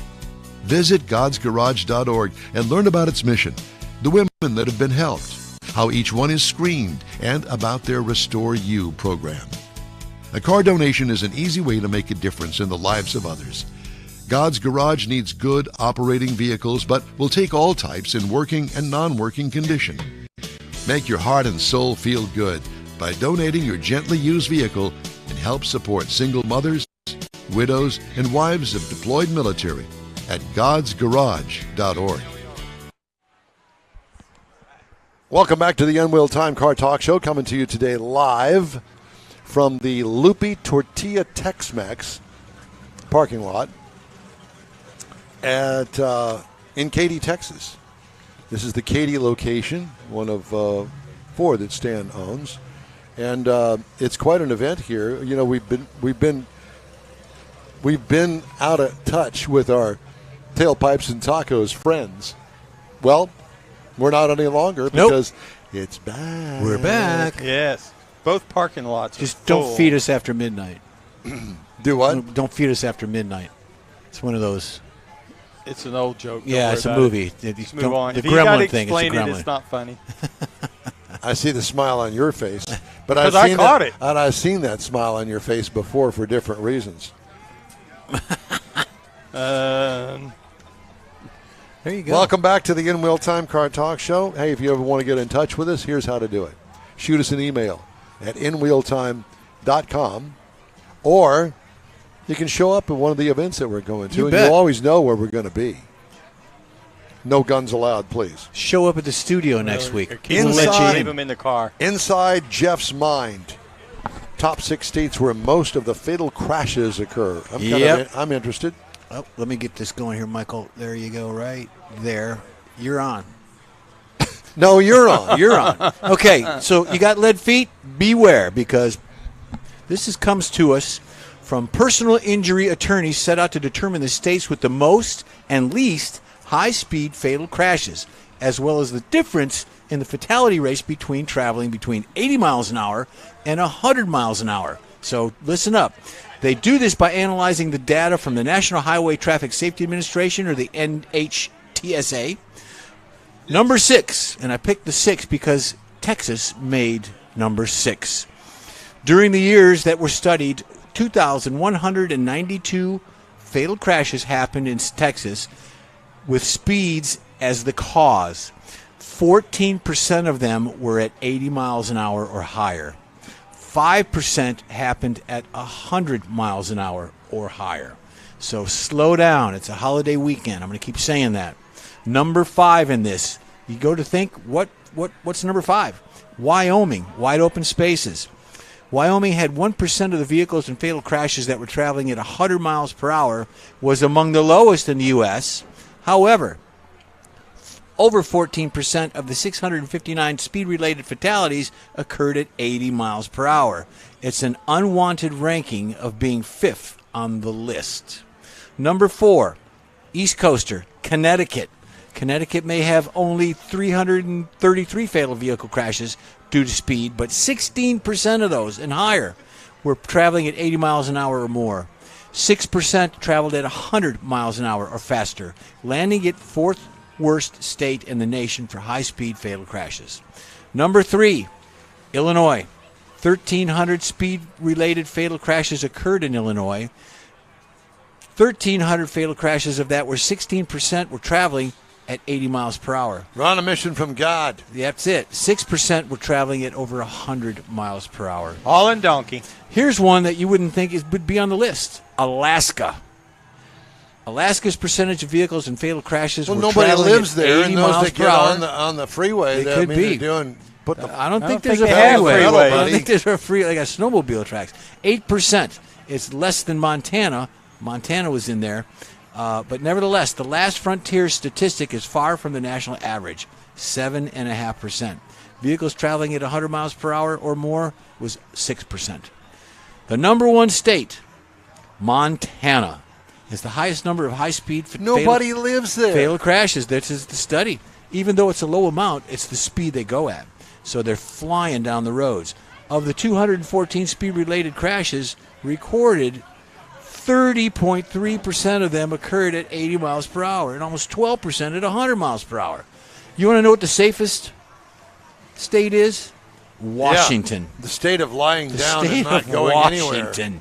So The Evergreen State experienced 2 fatal crashes at So 80 if miles you're an going to hour. go haul and donkey, go to the Hauling Evergreen donkey. There you go. Well, I Does see that there's a make monkey any out sense here. to anybody? Hauling donkey. Yeah, it does to me. I'm with you, Mike. State. Hang in there. Hang in there. You need to find the lady with the monkey. There's a monkey out here. There's 2 monkeys out there. Well, They're Yeah, twins. no, we don't. We don't need to find them. We don't need it. We don't need to. all right, This that's has what it nothing is. to do with the car show. Well, maybe the monkey drove here. Well, there's no The doubt, autopilot. there's no doubt that the monkey. We have Good morning, somebody sir. How invading are your you? space. Good to see you. You'll need to talk to that man. He's the one Yeah. that books our guests. Yeah, so- yeah. Yeah. Hey, man, how are you? Did you drive the Izetta here? Who? Oh. Peter. Oh my God. Peter's here. Peter's here. Where's Peter? And he drove the Izetta. Yeah, he's probably still in it. He's a tall guy, isn't he? Yeah, he is. Probably He can't stuck get in it. out. He can't get out. No, there's no doubt about it. Oh no. All right. So here's what we're going to do, Mr. Mars. I need you to participate in this. We need a scorecard. We're going to do the sold cars roundup.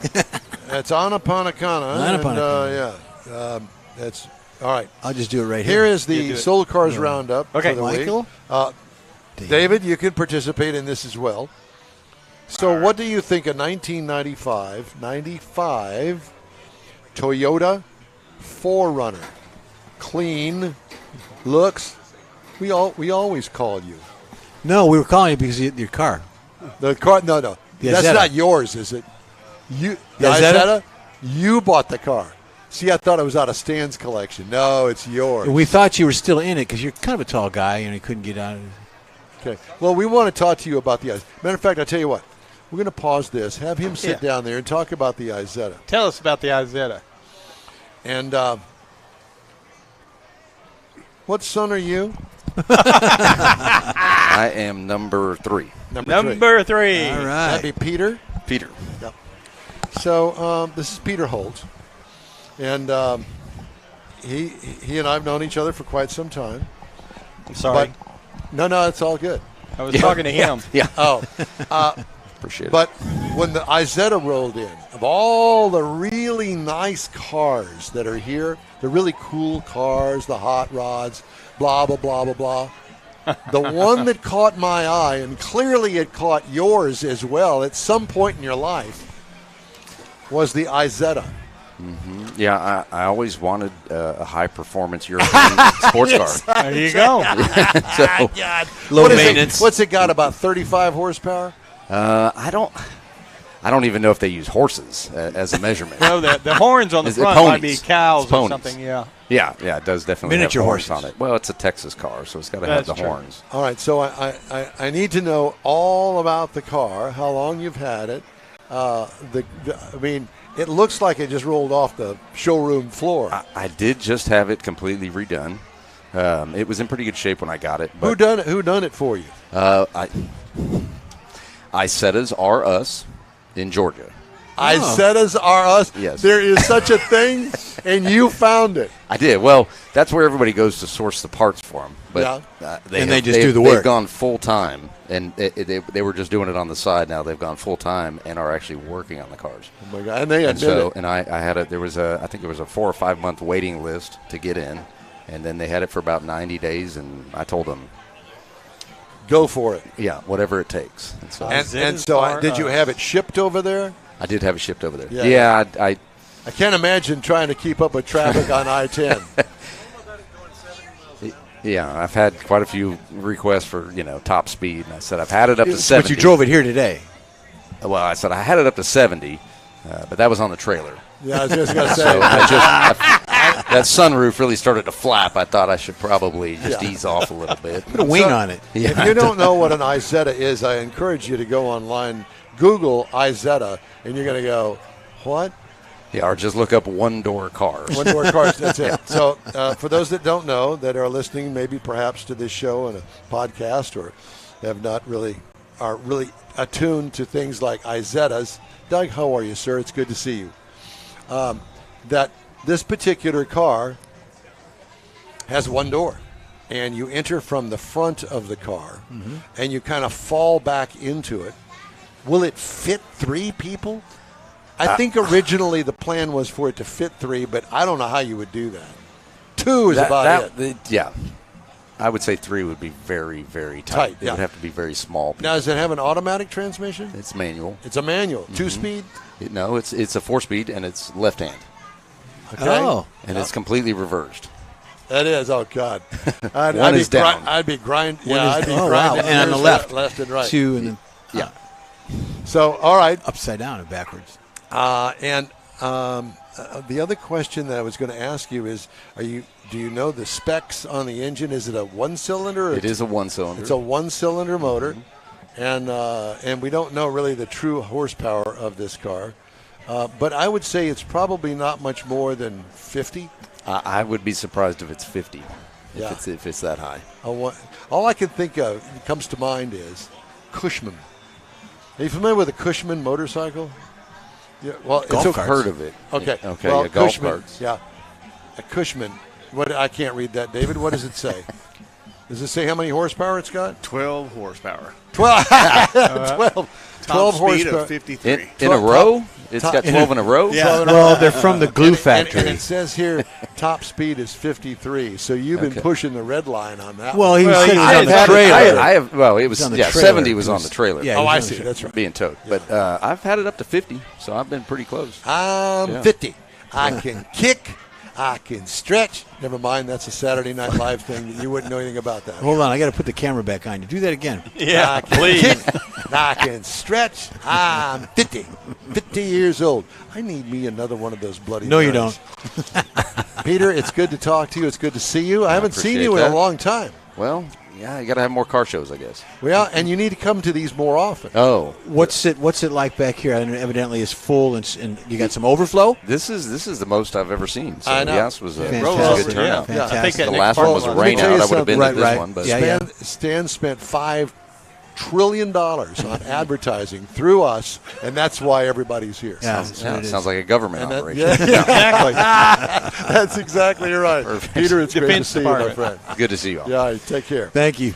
Hey, today's In Real Time Car Talk Show is sponsored by the group of original Lupe Tortilla restaurants in Houston, Beaumont, and College Station, Gulf Coast Auto Shield, and Pro-Am Auto Accessories. The In Real Time Car Talk Show continues from the Tailpipes and Tacos event here in Katy at the Lupe Tortilla. Right after this, quick break.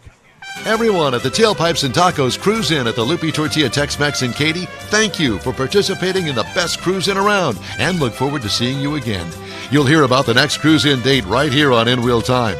Next time you're in the West Houston Energy Corridor area, be sure and stop in at the original Lupe Tortilla Tex-Mex at I-10 and Highway 6 or the Katy location on the Grand Parkway at Kingsland Boulevard. When passing through Beaumont or College Station, stop in and have Lupe's award-winning beef fajitas and frozen margaritas. There's always a celebration at Lupe Tortilla. Lupe Tortilla founder Stan Holt and his wife Sheila are winning racers on the NHRA drag racing circuit and have a collection of hot rods and classics that everyone appreciates. Look for them at the next Tailpipes and Tacos Cruise-In. The date will be announced soon and will once again be held at the Lupe Tortilla Tex-Mex on 99 and Kingsland Boulevard, just south of I-10 and Katy. We'll give you all the details right here on the In Wheel Time Car Talk Show and online. Donations benefit God's Garage. We'll see you then. You own a car you love. Well, why not let Gulf Coast Auto Shield protect it? Houstonian John Gray invites you to his state-of-the-art facility to introduce you to his specialist team of auto enthusiasts. We promise you'll be impressed. Whether you're looking to massage your original paint to a like-new appearance, apply a ceramic coating, install a paint protection film, nano-ceramic window tint, or new windshield protection called ExoShield, Gulf Coast Auto Shield is where Houston's car people go. Curbed your wheels? Instead of buying new, why not have them repaired? How about a professionally installed radar detector? Gulf Coast Auto Shield does that too. Get a peek inside the shop and look at the services offered by getting online and heading to gcautoshield.com. Better yet, stop by their facility at 11275 South Sam Houston Tollway, just south of the Southwest Freeway, and get a personal tour. Gulf Coast Auto Shield is your place to go for all things exterior. Call them today, 832-930-5655 or gcautoshield.com.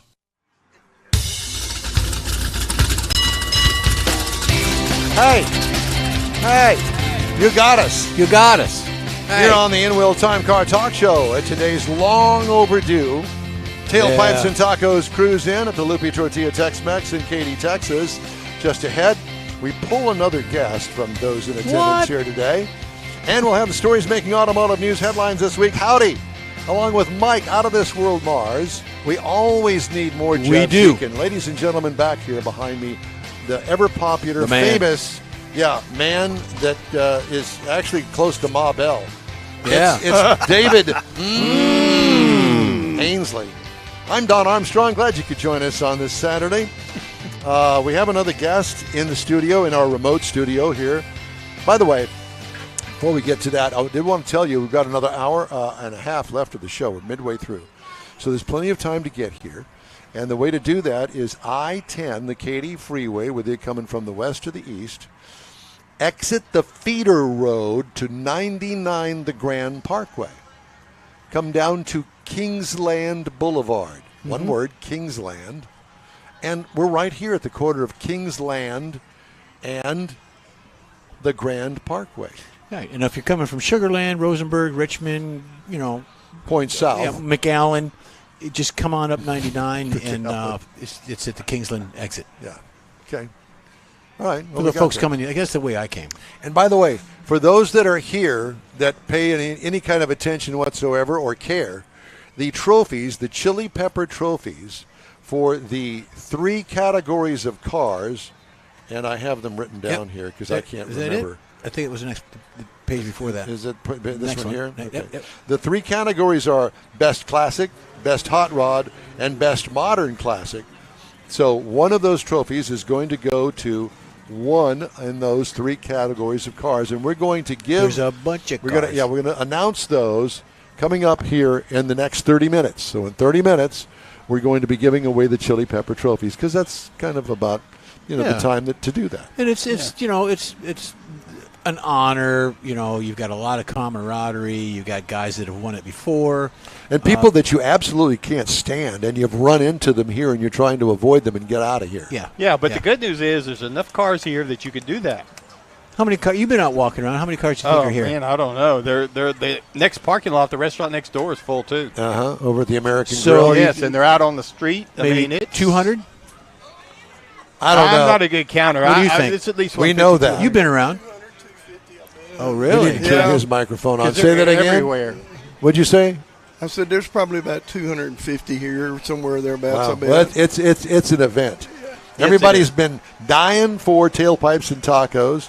We've been asked about it on every remote that we've been to. I said, hey, not up to us. We'll be there. We'll promote it. You bet. Well, I was here 2 years ago, and I think there was maybe 30, 40 cars here, so this is We're back. Overwhelming. We're I know. back. I'm here. But what is the premise of this car show, Don? Well, the premise of the car show is the camaraderie. Bring out your car. Visit with friends and neighbors that you haven't sent for a while.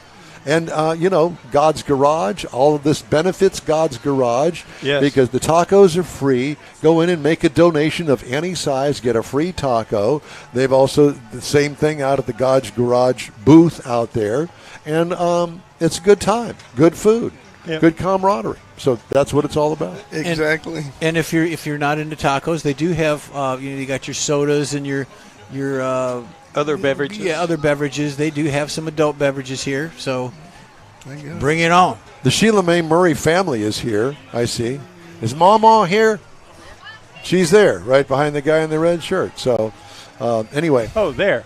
Yeah, you can see her back there. Yeah, it's here now. Hi, Mama. It's good to see you. So everybody's come out to support this. Including Jimmy Nichols here with his She's waving at you, Don. 210. Blow her kisses.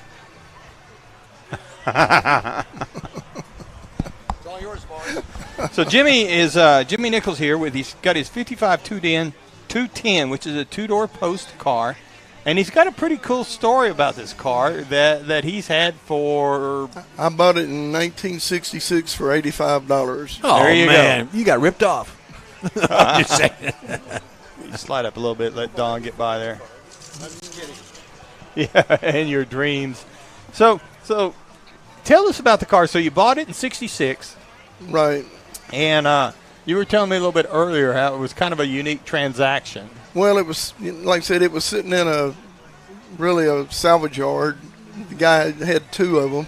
He used to drive by them every day. Going to work, I worked for the railroad back then, and I used to drive by them every day. And then one day I went by, and one of them was gone. And so I stopped in, and I said, how much you want for that 55 Chevrolet? And the guy said, I was surprised that he even give me a price, because he'd already sold the bumpers, and it didn't have a motor, no tires. It out. And so I probably was sold them to the other guy that bought the other one. I was surprised that he even gave me a price, but he said $85, and I said, okay. And I had $30 on me at the time. I was working for the railroad, making $1.46 an hour, and so I said, well, here's $30. I said, I'll be back tomorrow.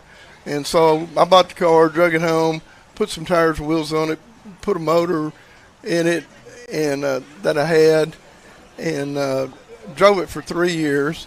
And then I was still young and dumb enough that I took it all apart.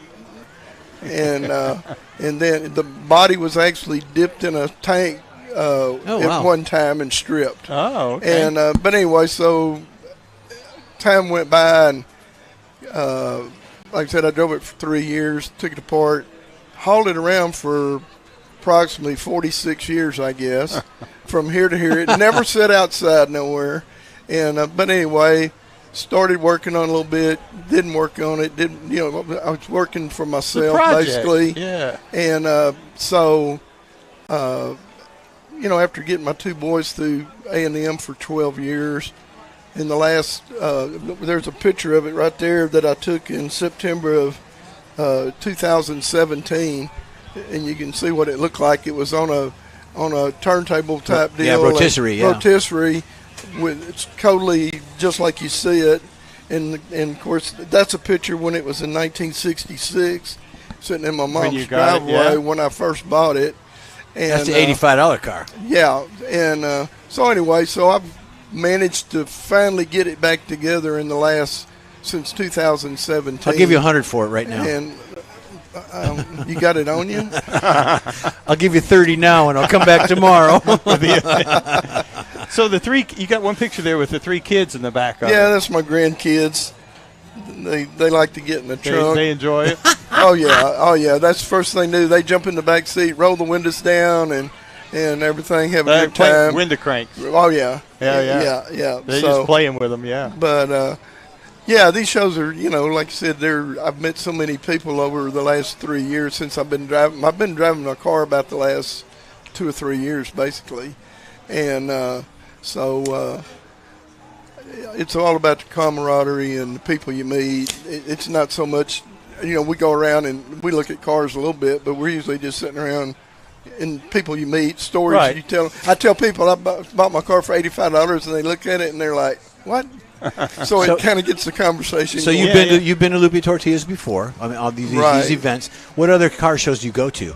I go to the Nifty 50s, and then we got a little car club up in Willis. I'm in Willis, Texas. Willis, it's we talk about them occasionally. Cruisers. Yep, and the cruising. And so I meet up there on usually Sunday evenings and hang out. But I've got a lot of friends I met with cars. Sonny Bennett, Ella Paint and Body. We hang out a lot together. Michael Brown. In different ones, Joe Reyes. Now, we go to one, the first Sunday of every month is over at the Avalon Diner down in Stafford area. Craig Bierman has Chrome and Coffee, and it's much like this. It's a little bit smaller scale, but it's the same event. Go in and have breakfast at the Avalon Diner. You get the camaraderie, you get the networking, guys like you out there. We don't broadcast from there, but we go out there and support Craig. So check that one out too. Well, I'm always at the one at San Leon that there you y'all go. do. Yeah. Woody's. Woody's. Yeah, I've been to it 2 or 3 different times. We like that. Woody's a great guy, and there's same thing. Kind of a unique venue. Really, it is a unique venue right there on the water and stuff. You almost have to know where it's at unless you're familiar with the with the waterways or whatever down the East Bay or whatever they call Galveston Bay and stuff. So yeah, it's. Cool. One of the things I was noticing, and we were talking about it earlier, was the engine that you've got in there. It is a Chevy 350, but it's kind of a special Chevy 350. Right. Chevrolet, they were promoting some aluminum heads that they designed, and they actually put them on a 350 engine of some sort, raced it in a 12-hour endurance race, and so to promote their heads, they had a team of guys take 430. Obviously they knew it make 430 horsepower. Put the heads on these engines, and so I saw it on the front cover of their performance catalog one day. Right. And so I inquired about it, and first thing a guy told me was that a parts or a dealership at Monday Chevrolet, he's like, the first words out of his mouth was, "Well, you can't get one." That's bad news for me. Yeah. But anyway, so I started kind of researching it a little bit, found out that all the dealers across the nation that sold the most performance parts from Chevrolet were going to get allotted a motor or two or whatever. Right. There was an allotment. And the guy at West Point Buick was big time into racing, sold a lot of performance parts for Chevrolet. Found out they were going to get 6. Oh, wow. And I had a friend of mine that bought a lot of fleet vehicles over there, so I contacted him. He called them, and sure enough, we're going to get 6. 4 of them are already sold. And so me and him ended up buying the other one. So I carried him $1,000. He went and paid a deposit on them. And then in April 30th of '96, I went and picked them up. You know what the whole story is on this? It's like, the bottom line is it's all who you know. Sometimes. Yeah. Well, in this case, obviously. Right. Yeah, because it ended up number 19 out of 430, so he got a pretty low number as far as that goes. Well, there was people back when they came out, they were wanting particular numbers for a particular year car, the number 3 motor probably never left Detroit because of Dale Earnhardt. I have no idea, but anyway, that's I didn't pick the number. It's just what they got. You got lucky enough to get it. What they got it, and so yeah. But well, that's pretty cool. But yeah, like I said, finally got it together, and after 40-something years, it's pretty enjoyable to be able to drive it down the road. Yes, my son has a 50 Fleet Line that he did some work on. It's registered. He just wants to give it away. I've got pictures of it. So after the show, I'll bring it to you. I'll show you the pictures. He's got all the listings of what it is. He said if somebody comes and gets it, they can have it. He wants to give it away. Yeah. Yeah, my wife wanted to sell mine at one point. It doesn't run. The motor cranks, but it doesn't start. It's under construction. But I'll show you pictures of it. See, that gets my interest right away. I'm 76 as of yesterday. I would have never guessed you were happy that. birthday. I thought 75 at the most. I wouldn't even think about trying to build another car, although I got a Dodge Super B I'm trying to fix and whatever. It just goes on and on and on. Yeah, it never stops. But my wife wanted me to sell this at one point, and she thought, well, we could sell it for about $1,000. And I said, well, you know what? That car's been around a whole lot longer than you, and it don't cost me near as much money. Yeah, Yeah. And you're still married. And I'm still married 42 years. To that woman? To that same woman? Oh, yeah. Okay. Are you back? You're back here? Yes. Okay, I'll bring Yeah, it. it's Show you. Yeah. it's really cool. Don't leave without seeing him. Yeah. Okay. Or I won't leave without seeing you. Okay. Yeah. I think it's out there on the backed up And to if to you the don't road. want to do it, then somebody else will. Yeah, it's out there on the road. By the road. Right. Well, it's great talking to you. Thank you so much for stopping by. Well, nice Gave me a meeting chance you to get guys. a little break and get up, and my back is killing me, but Right. it's all good. Well, it's- Wine. I always So, if nothing else, like I said, it's you're the back savior the most this morning. enjoyable deal is the people you meet. Exactly right. And stuff. You know, There's it's- lots of people out here today. Yes, I'm telling stories with people, and this, that, and the other. It's always enjoyable. Yeah. Best part of That's what we of do this for. Yeah. Yeah. Yeah, absolutely. Well, glad to participate. Thank you so much. We appreciate you. All right. We're going to take a quick break here on the In-Wheel Time Car Talk Show. Again, coming to you today from the Tailpipes and Tacos Cruise In. Over a year in the making. Yep. But we're back. And we hope that we've got an hour and 15 minutes to go. Come on by. And if you're not going to make it this particular one, we understand that there are more in the works. It's back, and Chase Murray's in charge, and so we put the pressure on him now. Okay. All right. The In-Wheel Time Car Talk Show is available 24/7 through the iHeartRadio app. Just look for In-Wheel Time Car Talk podcasts from your favorite podcast provider at any time. We also video stream our 3-hour weekly show on Facebook, YouTube, and InWheelTime.com. The In-Wheel Time Car Talk Show continues right after this quick break. Pro-Am Auto Accessories has been serving Houston's auto enthusiasts since 1984, providing world-class products for sports cars, European sedans, and American muscle. Pro-Am is known as the place to go to find exclusive and hard-to-find parts and accessories. Pro-Am is one of the very first distributors in the USA for brands such as Recaro, Redline, Momo, Corbo, and Simpson. Located in the heart of Houston's premier retail and service corridor, the Galleria area, Pro-Am's walk-in storefront includes an 8,000-square-foot warehouse, showroom, and installation bays. Pro-Am not only sells parts and accessories, but also offers installation and service. Pro-Am is now reaching a worldwide audience through Pro-Am.com, taking its local reputation to the rest of the world. At Pro-Am Auto, you'll be dealing with a small group of professionals who truly want to help you with your automotive needs. If you don't see what you're looking for on the website, call, and Pro-Am will lend you a hand. Pro-Am Auto, 6125 Richmond at Green Ridge in Houston's Galleria area. Call them at 713-781-7755. Want to feel good about something special you did for someone special? In-Wheel Time and the original Lupe Tortilla group of Tex-Mex restaurants have joined together to help a very worthy cause, God's Garage, a Christian-based 501c3 charity. We know there are lots of places and organizations out there where you can donate a car, truck, or SUV, but we're asking you, our car enthusiast family, to consider donating to God's Garage. Visit godsgarage.org and learn about its mission, the women that have been helped, how each one is screened, and about their Restore You program. A car donation is an easy way to make a difference in the lives of others. God's Garage needs good operating vehicles, but will take all types in working and non-working condition. Make your heart and soul feel good by donating your gently used vehicle and help support single mothers, widows, and wives of deployed military at godsgarage.org. Oh, my God. You're not going to believe who just showed up. Ladies and gentlemen, Sergeant Stephen Woodard from the Department of Public Safety. He is here in the house with us. Whoa, we never get to see man. him in person. This is a car guy. Well, you do when he puts you in the cell. Well, there's that. There's that. He hasn't done that lately, I don't think. We know him better than anybody else. So he's going to sit down, and he is going to join us now. And we're just going to have to postpone the cruise-in calendar for a little while. Just a moment. Stephen Woodard, oh, my gosh. Look, you even shaved this morning before you came out. Well, actually, I didn't. See, that's one thing about you. You got my back all the time.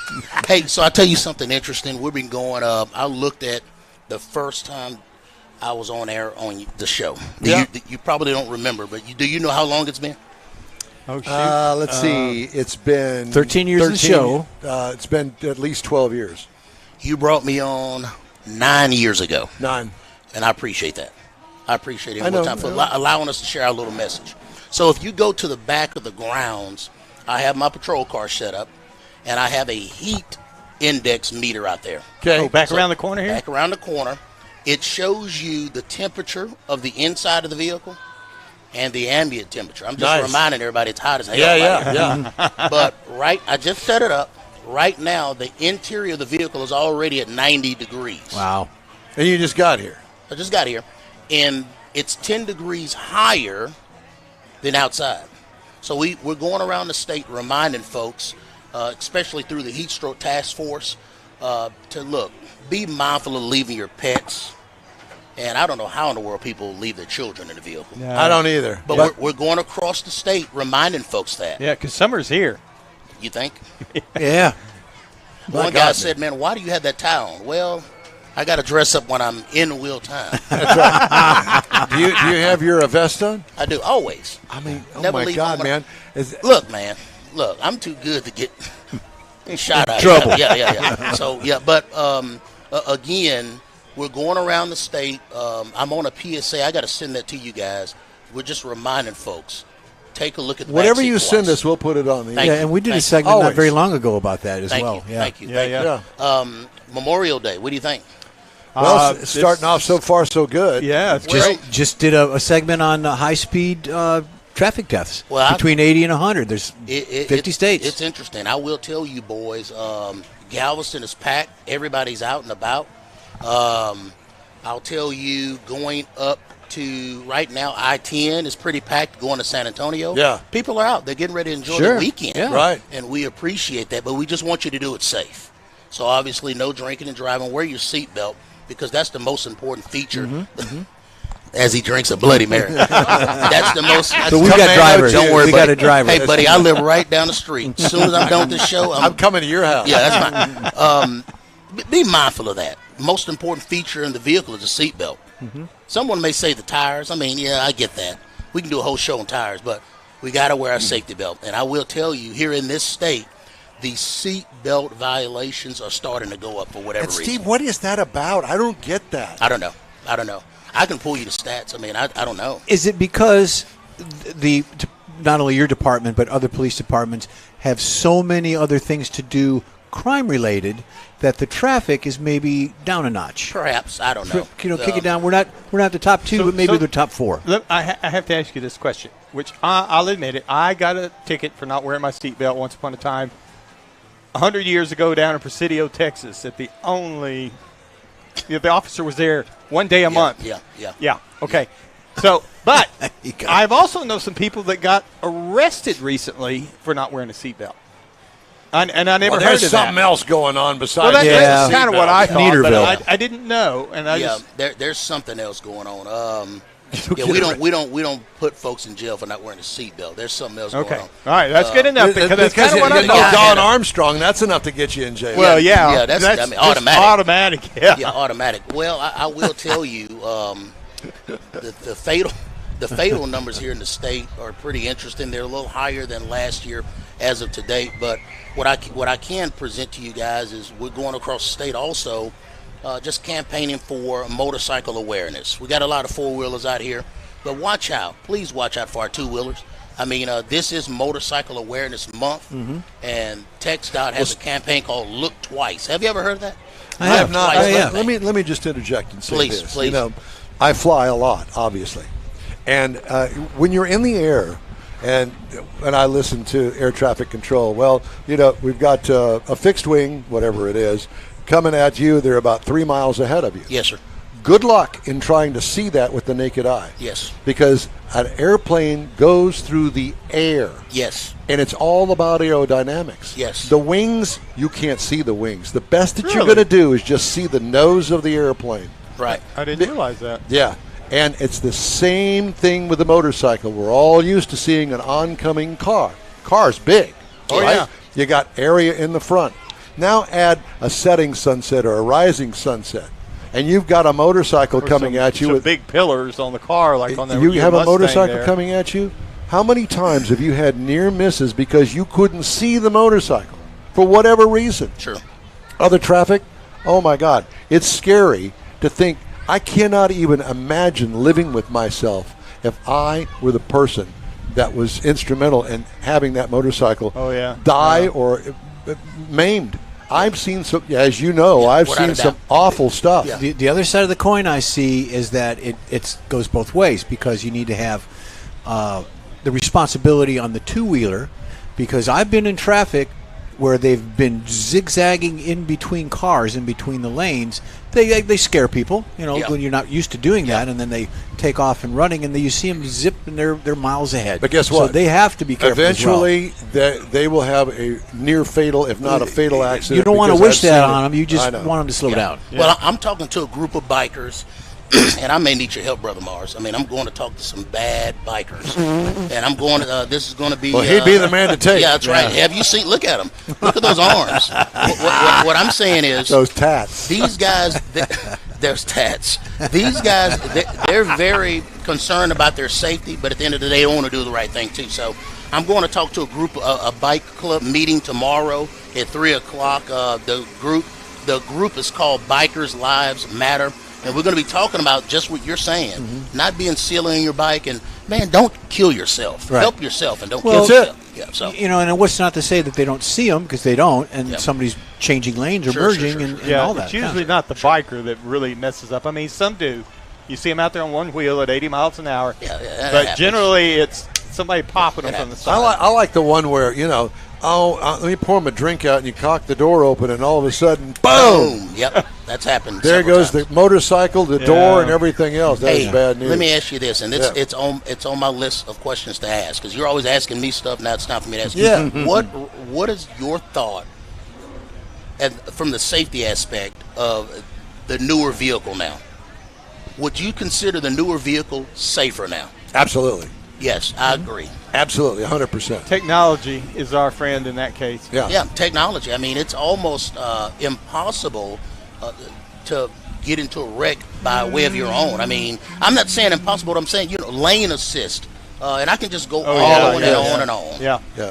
All of the sensors and the cameras, there's no reason for you. As long as you put the damn cell phone down, Right. pay attention to where you're going. All right, second question on my list for you, and I'm done with my questions. What is your thought on, I got to throw it out there, these self-driving vehicles? Absolutely not. No. It I'm will not a be fan. one day, but today, absolutely not. I don't think There so. is a place and a purpose for that, but it's not one on the highway. And number two is, I just don't think that the infrastructure is there, and neither is the technology with the vehicles themselves. Well, they do have some running in certain segments of Texas. Oh, yes. in a certain blocked area. Yes, yes. Where there's But trucks that's very and things. specific Right. to that technology Right. because, like Don said, it's the infrastructure's the problem. The technology's there. It can see the curbs and it can see the streets, but it doesn't understand whenever there's, now, where'd my curb go? Yes. Well, I will say this, that story out of San Francisco, where all of the autonomous cars come together at one intersection and they can't get by themselves, and they're all jammed up there. Absolutely nuts. Yeah. Yeah. Now, we need to let that go a little bit further. It's not ready yet. It's kind of like EVs. 3.5 hours over 3 days trying to find a working fast charging station. You know where I wound up going? Where? Pasadena. Dina. You're familiar with them? I am very familiar. Yeah. So over there at Spencer Highway, that's where I found it. And Red Bluff. Behind a Chase way around Motor Bank. That's something to consider. There is that. One thing yeah. about in wheel time, you guys don't bash other, but I will say No, that no bashing. that's inconvenient. That's is. Well, inconvenient. that's facts. That's truth. That's not Yeah, bashing. That's just Let me facts. tell you something. The reason that they took down Gillies, besides the fire, is because that area of town doesn't need to have a Gillies in it. Yeah. Yeah. It's pretty rough. Yeah. I mean, the streets look great. They've improved all that Yep, over there. yeah. 'Cause back in the day, it was a 2-lane asphalt road. And a shell parking lot.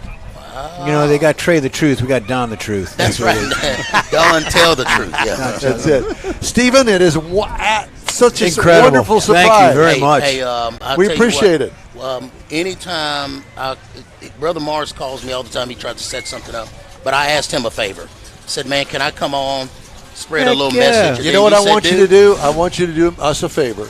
No, I'm not taking him with you. No, with me. No, but go over there and talk to those guys at God's Garage, and I want you to meet Brad Thompson. He's right there, right there. Oh, there he There is. it is, right there. Okay. Meet Steve Woodard. You two need to passing get him up for together. some Yeah. Yeah. We love you. We got to love you take too, a man. break. Please do. And we'll see you soon. Thank you, brother. Thank you, man. You bet. Always appreciate you. All right.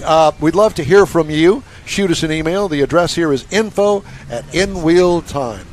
We got more from Tailpipes and Tacos at the Lupe Tortilla in Katy right after a quick break. Stay with us.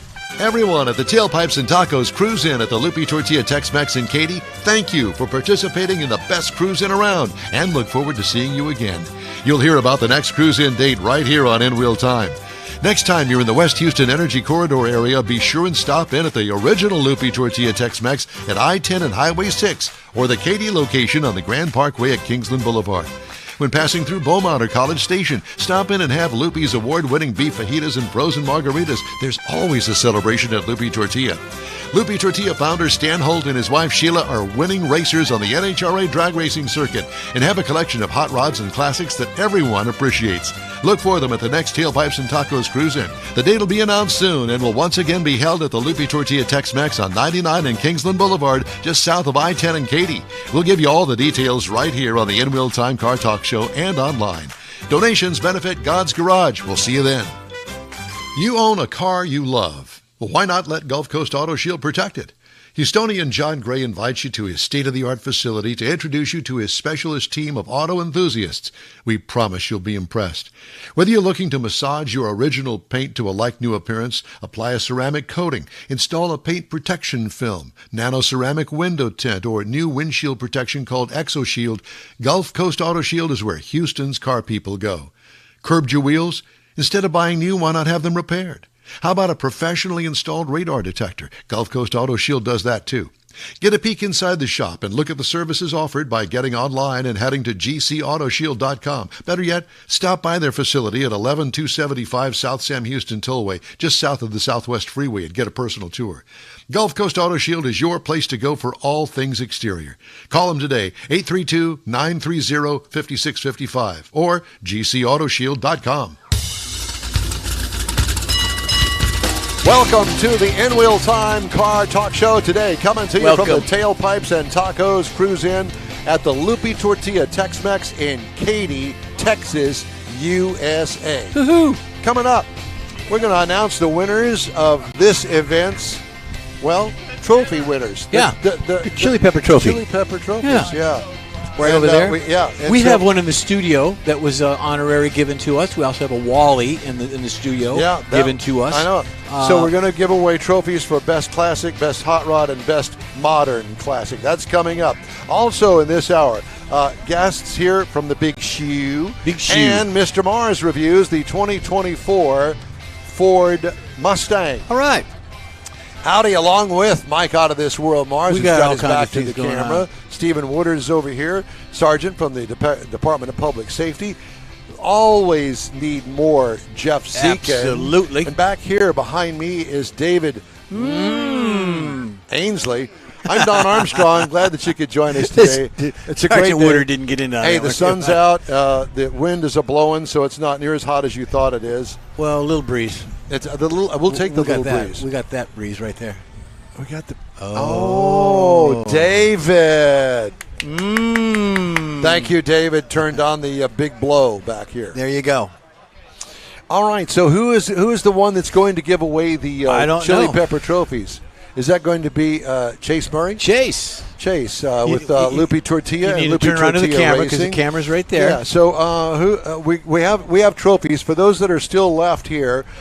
Some people have left. Gather around. But we have trophies, Chili Pepper trophies, to give away for the 3 categories of participants. So we want to start with Best Classic.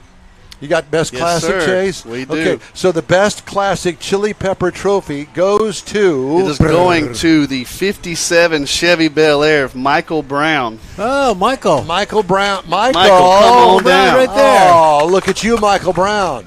Very nice. Congratulations, my friend. You're going to get Thank a picture? you so much. Get a picture or anything, Mike, or for posterity? Oh, Mars is over there lip No, he's got it. Mike's got it. She's got it right He's here. lip-syncing Betty Streisand movies or something. Betty's. It's Betty Rubble. Betty Rubble. Betty Rubble. Yeah, that's it. She's got. There you I go. got all her albums. Okay.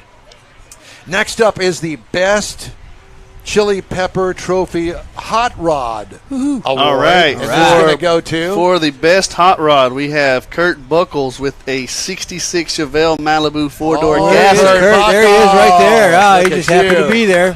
Kurt, thank you for coming out You today. bet. We appreciate you. Yeah. Wyatt. Thank you so much, Kurt. Yeah. Is it got a blower on it? Yes. Yeah. Okay. Wyatt, hello. That's it. All right. And the next Chili Pepper Trophy goes to the best modern classic. All right. And that's not you, Mike. He's close. I mean, Yeah. best modern And classic. antique We classic. have the 2021 Dodge Charger on air ride with a lot of carbon fiber. Is James Rosella. Where's James? James.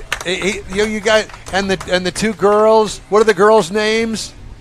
They are. Get him in the picture. Come on, girls. Get Tell in the him picture. so we tell him. Yeah, put the girls. So they've been here. I've got to tell you, they've been here since about 7:30 this morning. Yeah. Neither one of them wanted to get out of bed, as you can imagine. Yeah, but I didn't by want to get out golly, of bed. They came out here to support Dad and the rest of the family. I wanted to sleep in, damn it. Thank you all That's so great. much for coming out. Yeah, one more. We have one more. It's a brand new award, never been done before. This was courtesy of Stan Holt. It is called the What the Hell Is That Award, and it is given to Jeff Norris. He has a 1917 Miller Golden Submarine, which Mars. raced in Indy. Mars, can you get a picture of that? Take that camera and put it down. We I have a gift seen card that for you, car- Mr. Jeff. I have seen that car Thank you. in magazines. That's but not that kind of magazine. I was gonna but I've say, you seen don't it read in those kind of That magazines is now. so Gee whiz. cool. Centerfold. Yeah. Hey, so why can't he sit down and talk to it? Can you sit down and talk to us? Come on. Put him over here. Yeah, put him right here. Yeah, put him Stay with anywhere. us. Okay. So is the camera on it? Do you got the camera Mike's on the car? Mike's got the camera. You in got the it car. on? Okay, good. There you go. Oh my God! So Sit down. that thing. Now sit down. That thing rolled in here, and we're going. What the hell is that? And we're going. Wait a minute! I've seen that car in magazines. I've seen that car around. Tell me, did I? Oh, yeah. All my collection is weird stuff. So If this it's- is a If it's 1917 normal, I have no Miller. interest in it. So I only build non-normal. Well, welcome to the show. So Yeah, that's right. That's what this show's all about. So you fit right in. That's been at SEMA the last 2 years. Surprisingly, my other cars that are not near as weird and cool as that got recognition. That one did not. What? But it's been in probably 6 or 8 national magazines that I've seen, and they write very accurate articles, which I find amazing because nobody ever talked to me. So how they got the information and got it correct is kind of surprising. So that car raced at Indy?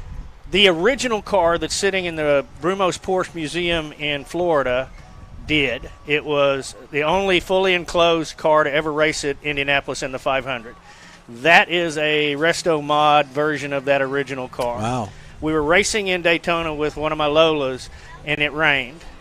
I don't do rain because I don't want to crash my car. Yep. So we took the day off, my crew, and we went over to the museum knowing the car was there, and we took a bunch of pictures of it. And they were kind enough to say, we're going to be closing shortly, but the curator's going to stay for another 2 hours. Would you like to stay and take pictures? And I said, yes, because I'm going to build it. And he kind of giggled. And I said, what's so funny? He goes, about every third person says I'm going to build that car. He said, but this original and the one that Dan Wood made are the only two that exist. And I said, well, there will be a 3. Fast forward 12 years. There's a the third. 3. It'd take you 12 years to do it. 12 years. My God.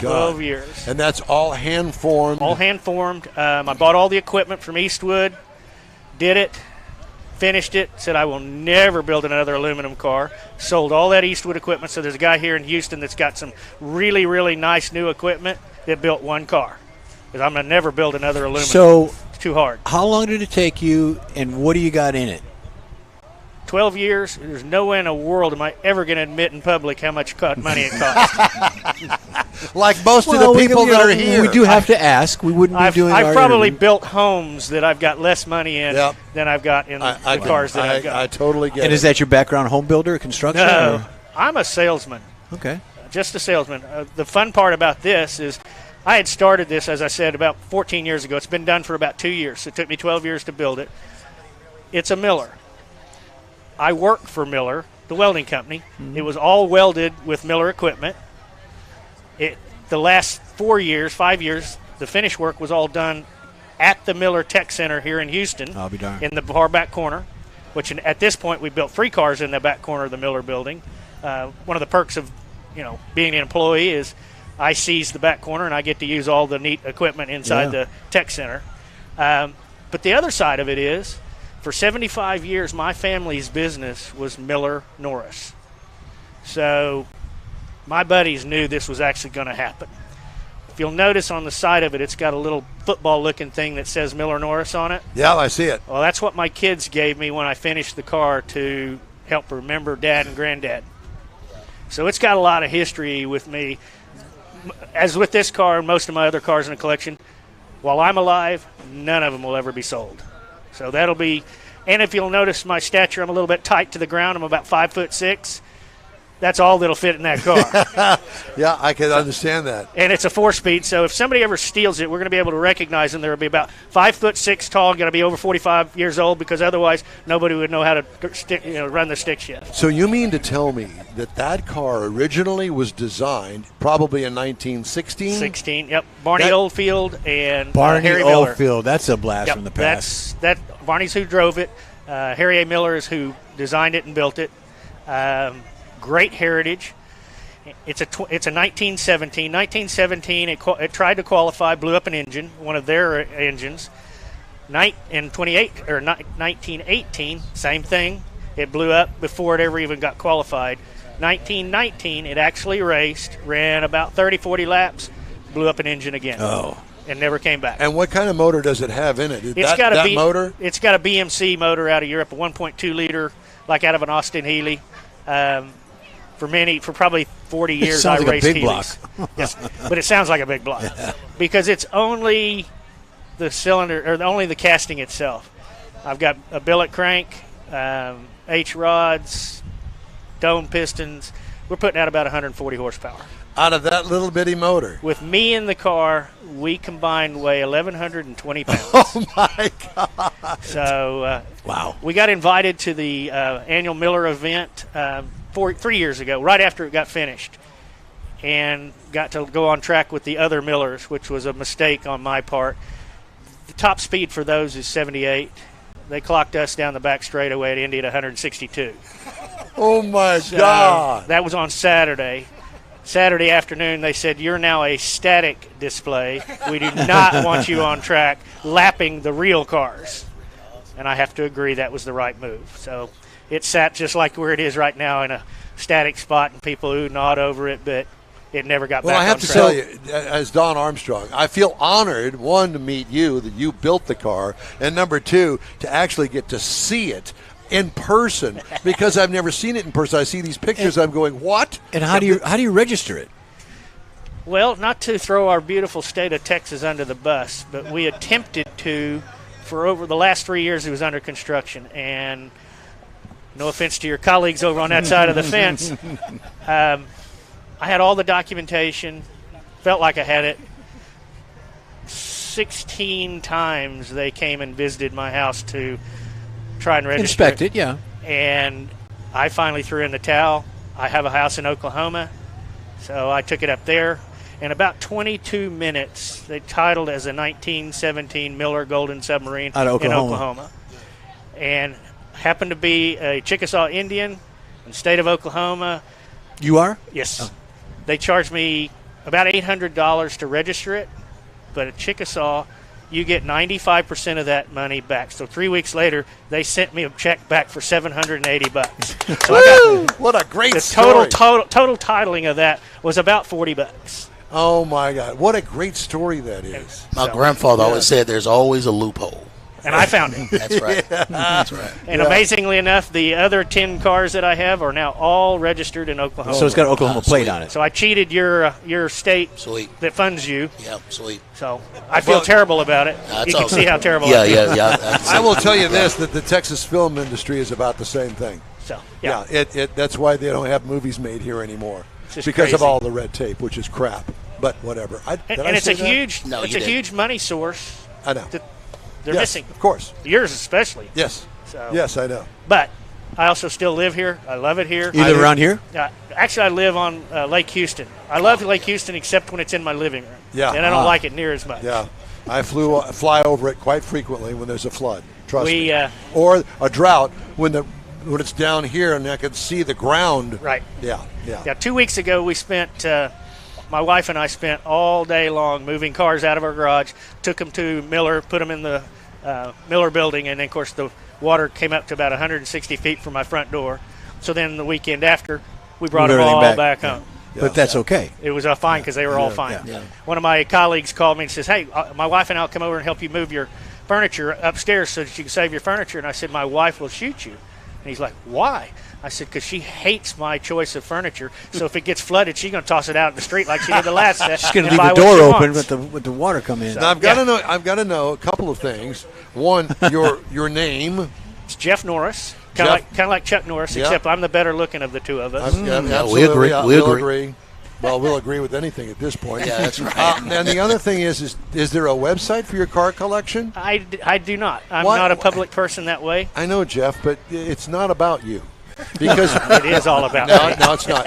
This is not about you because we are car guys. As am I. But you need to share these wonderful stories like this and cars like this. Beautiful. And, I choose to share them at events like this. well, that'll work. Specifically for kids. That's beautiful. As I told the guys here, I said, whatever trophy there is, don't give it to me. Like, quite literally, I'm probably going to take this over there and we're going to feed some kids. Because I got all the trophies I'll ever want, need, or desire. I don't do trophies. The only trophy I've taken in the last 5 years is I won the national championship in one of my Lolas, and I did keep the bell helmet. So I apologize. I breached my own rule, and I kept that helmet. It's okay. And it's in a glass case in the car picture room. So do we have a way to get a hold of you? You don't have to tell us on the air, but yes or no. Yeah. Okay. Yeah, I'm easily found. Okay. Well, that's good. Like I said, I work at Miller. Anybody interested in welders, I'm the guy. So. Good. Well, because I want to see more of your cars. It was interesting. I flew back. I was in Arizona, Arizona and New Mexico. I flew back last night, got in about midnight. I woke my wife up. She goes, "We're going to work on." I have the Shelby meet is in Tulsa in 2 weeks. Okay. And I have been invited by Lotus. I've got a Lotus 11 that's got a Ford GT350 drivetrain in it. And so the Cobra guys had heard about it and invited me to be the guest vehicle at their event. Well, I said, do I get to go on track? And they said, yes.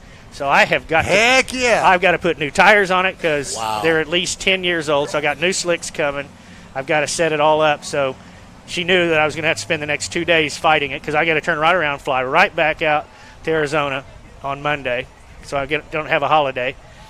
But I got to get that car done. You got a holiday because you're sitting here talking to the in-wheel time folks. Well, quite literally, every day that Do you need us to write an excuse for your wife or anything? Don will write that out. Yeah, exactly. My wife, her only excuse is me. I provide her many excuses to get out of anything because I'm a terrible person. Well, Jeff, it's great to talk to you. Love this guy. Thank you. Yeah, and we love your collection and the stories and everything. You're a great guy, and we hope to run into you again soon. Cool. And they just entitled a new segment of a trophy. That's right. What the heck is that? Exactly. Yeah. Exactly. Years ago, you'll love that tie into what the heck is it? Yeah. I built a Astro van and Chevy half-ton mated together. It's 28 feet long. Wow. And a little boy, and I won't use the word he used on air, little boy saw it. So I let him crawl all over it because that's how this whole group gets to continue. Right. Is little boys and little girls get the fever just like we did at that age. Yep. But he says, what the bruck is that? So I'm very familiar with that. I took my kids to school in that truck. They hated it because it was so embarrassing. My son took 6 couples to his prom in that truck, and they decorated it with colors and lights and stuff. Sure. But he still admits that he was very embarrassed. But he enjoyed it. He took it to the prom. He took it to prom. That's right. He has a 41 Willie, so that there you he go. and I finished about. Well, it's not finished. No car's ever finished. But Right. That was one of those. He approached me about a year ago or 2 years ago and said, "Dad, before you die, I want to build a car with you." Like, okay, what do you want? He goes, "Well, it's not what I want, it's what you want." And I said, "I've got everything I've ever wanted." He goes, "You don't have a 41 Willys." And I said, "You are exactly right. And there's an incredible one over here, or was earlier." You got your eye on it? So, I did. You got his name and number? No, because otherwise I'd liable to buy it, and that's the last thing I want to do. I want to build one. Oh, yeah, that's right. Jeff, great to talk to you, my friend. Thank you, sir. so much. Thanks, we guys. appreciate you. You betcha. Yeah, great to meet you.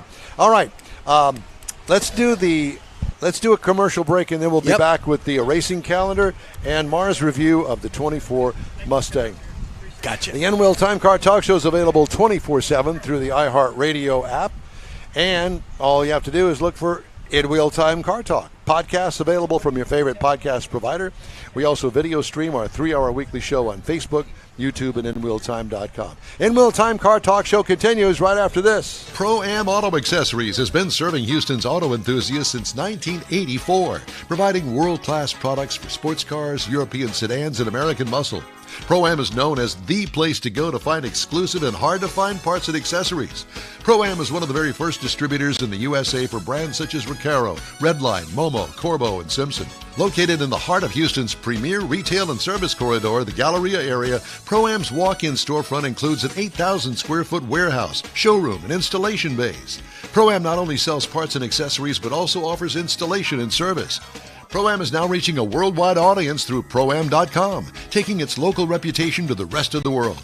At Pro-Am Auto, you'll be dealing with a small group of professionals who truly want to help you with your automotive needs. If you don't see what you're looking for on the website, call and Pro-Am will lend you a hand. Pro-Am Auto, 6125 Richmond at Green Ridge in Houston's Galleria area. Call them at 713-781-7755. Want to feel good about something special you did for someone special? In-Wheel Time and the original Lupe Tortilla group of Tex-Mex restaurants have joined together to help a very worthy cause, God's Garage, a Christian-based 501c3 charity. We know there are lots of places and organizations out there where you can donate a car, truck, or SUV, but we're asking you, our car enthusiast family, to consider donating to God's Garage. Visit godsgarage.org and learn about its mission, the women that have been helped, how each one is screened, and about their Restore You program. A car donation is an easy way to make a difference in the lives of others. God's Garage needs good operating vehicles, but will take all types in working and non-working condition. Make your heart and soul feel good by donating your gently used vehicle and help support single mothers, widows, and wives of deployed military at godsgarage.org. Welcome back to the N-Wheel Time Car Talk Show, coming to you today live from Tailpipes and Tacos at the Lupe Tortilla Tex-Mex. Man, what a turnout in Katy! Holy smokes! Yeah, a great turnout. We kind of thought it would be, but you never know about. You never know, right. And as it turns out, there's a lot of pent-up demand, and not only that, but we got visited by the police. Yeah, we did. And it's not Sting either. No, it's not Sting. That's right. He could be. Yeah, he's a little taller. Yeah, it could be. Are you a singer? You sing? You sing in the church choir? I do a little bit. I actually sung in a band for about 12 years. Wow. Really? Yeah. So, yeah, it's a lot you don't know about me. About 12 but years. I'm about to find out. Commercial? No, we just did that. Okay, damn. You want to go ahead and give us a little demo right now? I got I got this tie on and it's right. Okay, I got it. Yeah. All right, we'll let you off the hook for now. Yeah. Time now here on the In-Wheel Time Car Talk Show for the racing calendar, sponsored by Texas Muscle Car Club Challenge. Car Challenge. Mr. Mars? No, I've got it. Oh, Jeff, I'm sorry. That's okay. But NHRA is going to be next weekend, so they got a little hiatus going on. Our good friend Erica kind of didn't do so well last week, but she's on the mend with it, and she's going to just take them down. So you got NASCAR today, actually last night, today, and tomorrow. You got the Coca-Cola 600 tomorrow, and that will be going on. Right now for the Formula One, if we all care about it, you got Monaco. It was actually on when I got up at 4:30 this morning. 5:30 was the live broadcast for Monaco. So you can do Monaco there. Indianapolis, big event. I love it. I'm going to have more on my Motor Minute about Indianapolis, but that comes on tomorrow, May 26th. be there. I think there's no tickets available, so I'm not going. I want that car. I want to. I know there's only room for one in there, but I'd like to ride in it. If you wouldn't let me drive it, I want to ride it. Well, you said he's 5'8". Yeah, I know. You're too tall. I know. I'd have to fold up. Well, there you go. Jeff can ride for you. Yeah. No, nobody's riding for me. I'll just do it, okay? All right, time now for this hour's car review. Mr. Mars has a review of the 2024 Ford Mustang. All right, Michael, I got to get you plugged in.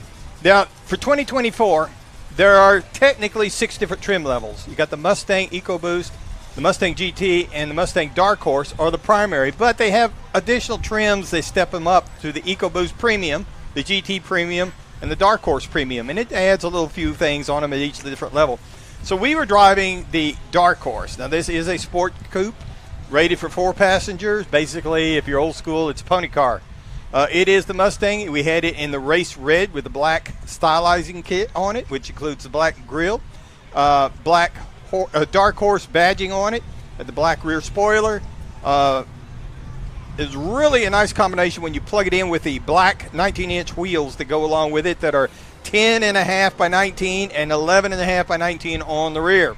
Up front, you're going to find LED lighting, so you got the automatic high beams, heated power side mirrors, all the good stuff that you got to have for some little bit of safety on it. Got unique front and lower rear fascias on it. Got a hood vent on it. All these things on it are going to go along with some black Brembo calipers with white lettering, which is rather unique. Normally they're red. In the inside of it, we had the Recaro front seats. Got the real nice thick bolsters on it. It's a micro-suede material. The rear seat is 50-50 split, folding. We had the 12.4-inch digital dash where you're going to find all your instruments that are related to it. Don't you love that thing? Love the way it sounds. Mustangs have a unique sound to them. Man. We also had the 13.2-inch center stack. That's where you're going to find your nav, all your convenience controls, and your Sync 4 infotainment system. And the wireless charger, USB A and C ports all the way around. Has a speaker, a 12-speaker B&O audio system that works fairly well. But if you'd rather listen to the engine, it's much better. I wish they'd rename that to the B&O Railroad. B&O Rail. Why not? The little Monopoly man might get upset. So up underneath the hood, it had the Coyote 5.0 liter V8. Now I was surprised to actually learn. I guess it just didn't ever register. That's actually a 307 cubic inch engine. I mean, that's smaller than the 327s we used to play with. 12-to-1 compression ratio, 500 horsepower, 418 pound-feet of torque.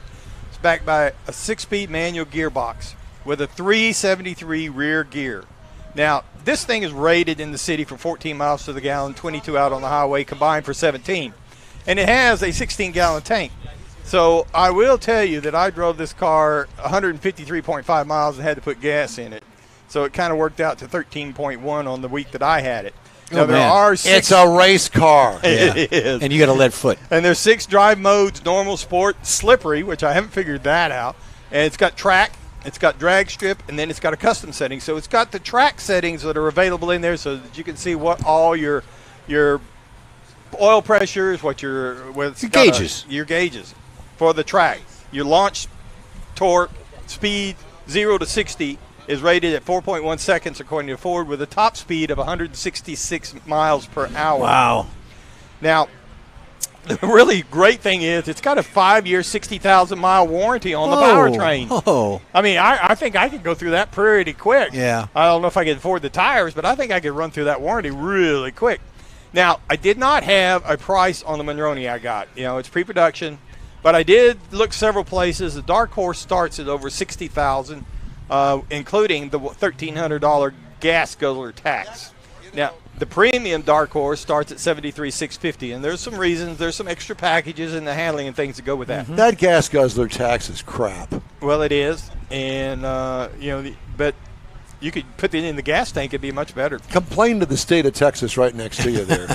Well, it's not the state of Texas doing it, though. It's the feds. Whatever. Yeah, He's got connections. So if you're looking for something to compare this to, the best I could find was the Toyota GR Supra, rear wheel, 46,440 to start, but easily gets up above the 65K.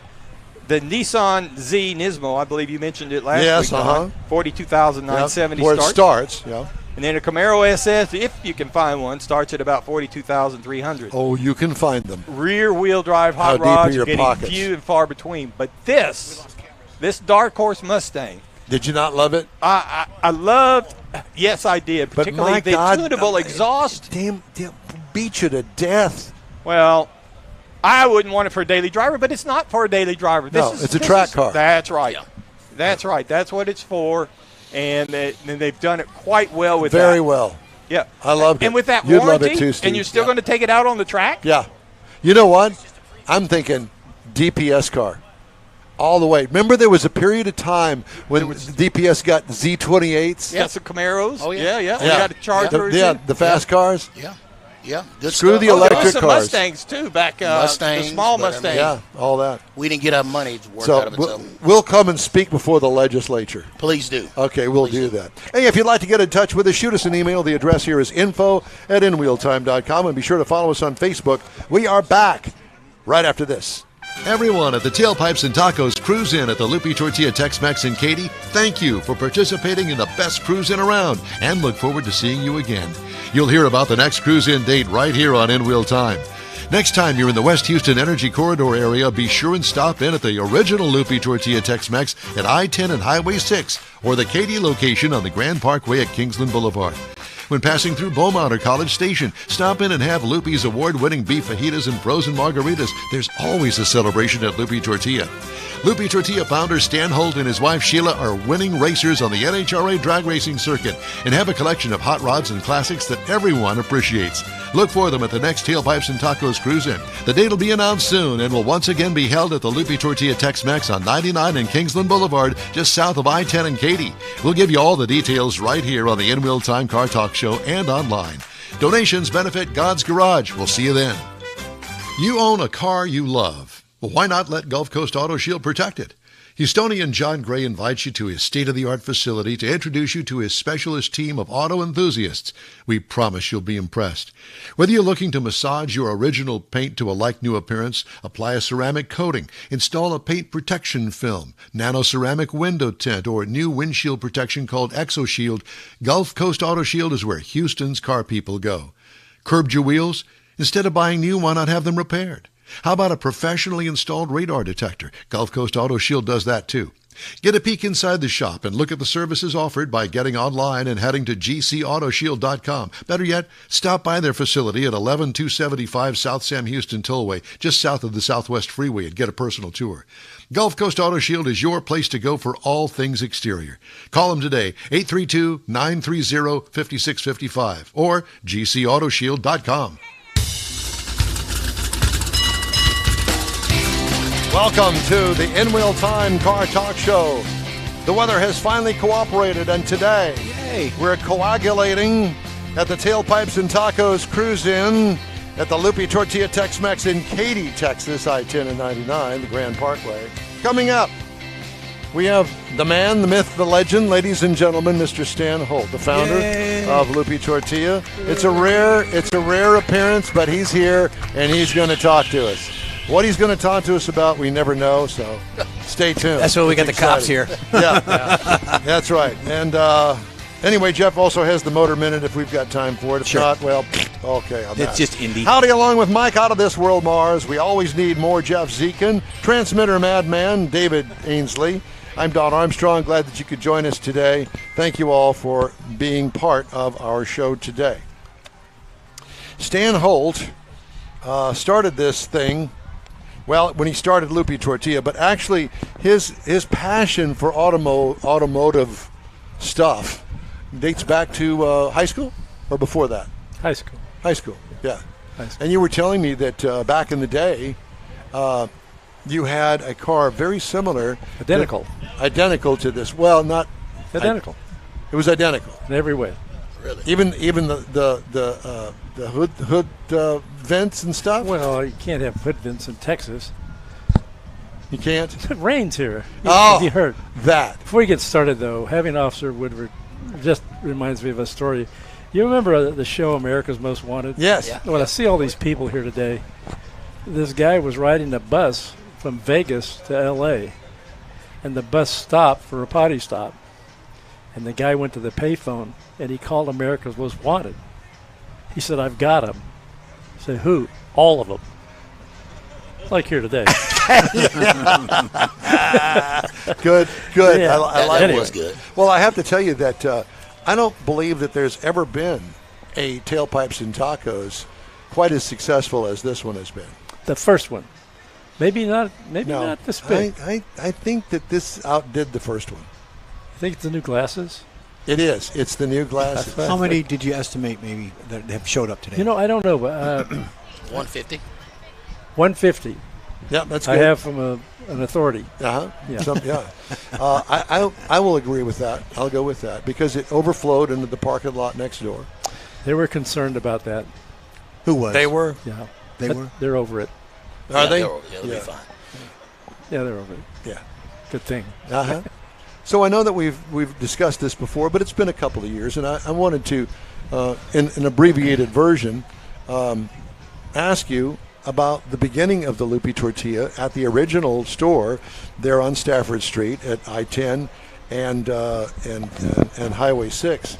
And what year was that, Stan? 83? December 9th, 83. 83, yeah. And it was a little bitty house amongst other houses that were in that little cluster out there. And Charlie's Hamburgers, I think, was behind you. Letitia Township, it was called. Really? I did not know it had a name. Yeah, and that house next door that ultimately became my office was the post office. That's right. Letitia.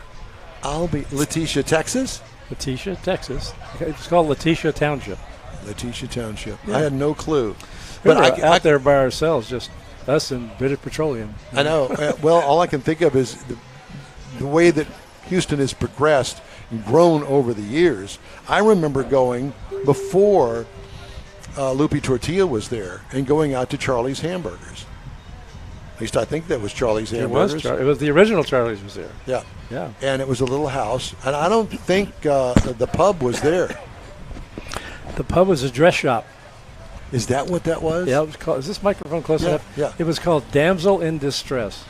In distress. Okay. You shopped there. I remember. Yes, seeing you. I was. He was the damsel. I In wasn't distress. looking for the dresses. I was looking for those red pumps. But that's They another were. story. Another for another story. day. That's right. Yeah. Yeah. And so 83. What did you do? Did you lease the building or rent the I building? did. I owned the restaurant Behind it, grass and the grasshopper. And the Grasshopper, which was called W.T. Holtz. We sold barbecue and cheap steaks. And it did okay. It was like $1 million a year restaurant. I left a really lucrative corporate job and just jumped off into the restaurant business. And I had this idea when my mom and my stepmom and my father lived in Houston. And my mom and stepdad, Southern California. So in the summers, I would spend summers here. And they always had some little Mexican restaurant in a frame house someplace. Yes. They would back in go the day. and homemade, fresh. And so that's the image I had in my mind. And my stepdad had this name, Lupe Tortillas. He had a person that worked for him named Lupe, and he called her Lupe Tortilla. Right. That's where the name came from. Anyway, so I had this idea, this concept in my mind. And the ant and the grasshopper had moved from the big building where I was into the small building.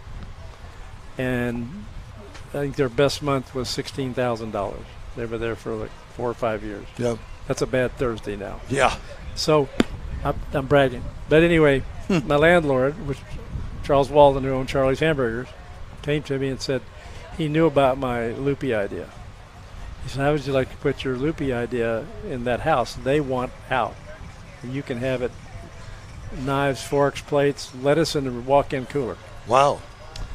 I said, well, I need more time than that. So I spent about 6 months studying Mexican food in San Antonio primarily. And some of the famous ones here in Houston. Dono Rocky. Yeah. Oh, yeah, I remember. Yeah, Merida. Some of the Fulton area ones. And came up with 18 items. And my concept was we'll have a traditional Tex-Mex items, but I want to have 4 or 5 things you can't get any place but here. Poblano chicken and soft chicken tacos. And fajitas were kind of an afterthought because it was only Merida and Dono Rocky doing fajitas. And then, of course, La Margarita in San Antonio. And that's where I stole the presentation from, not the recipe, but And there was actually a place called United Meat Market. They sold the plates, the wooden platters and the steel platters for fajitas. I went there to buy them, and there was a Mexican gentleman in his 90s. And I won't tell you the lengthy story, but before I left, he wrote the recipe on a matchbook cover and gave it to me for the fajita marinade. But who cares? And so we came back, and I work with it, and I kind of fashioned myself as a cook, you know. And so there's a little too much salt, not enough pepper. We tweaked it here and there, but it's basically his recipe, and he deserves the credit for it. And I had no idea what a huge success. So that was a gift to the fajita recipe, which we ultimately become famous for. Surprised he hasn't looked me up for royalties. Do you think at 90 back then, what would he be, 130 now? Well, let's see. I was 9 when I opened the. Yeah, so, exactly. So going back, and we opened. It had 50 seats, and because it was the original house. It was the original house. And when I take anybody there, I said, "You see the facade of the house? That's the house.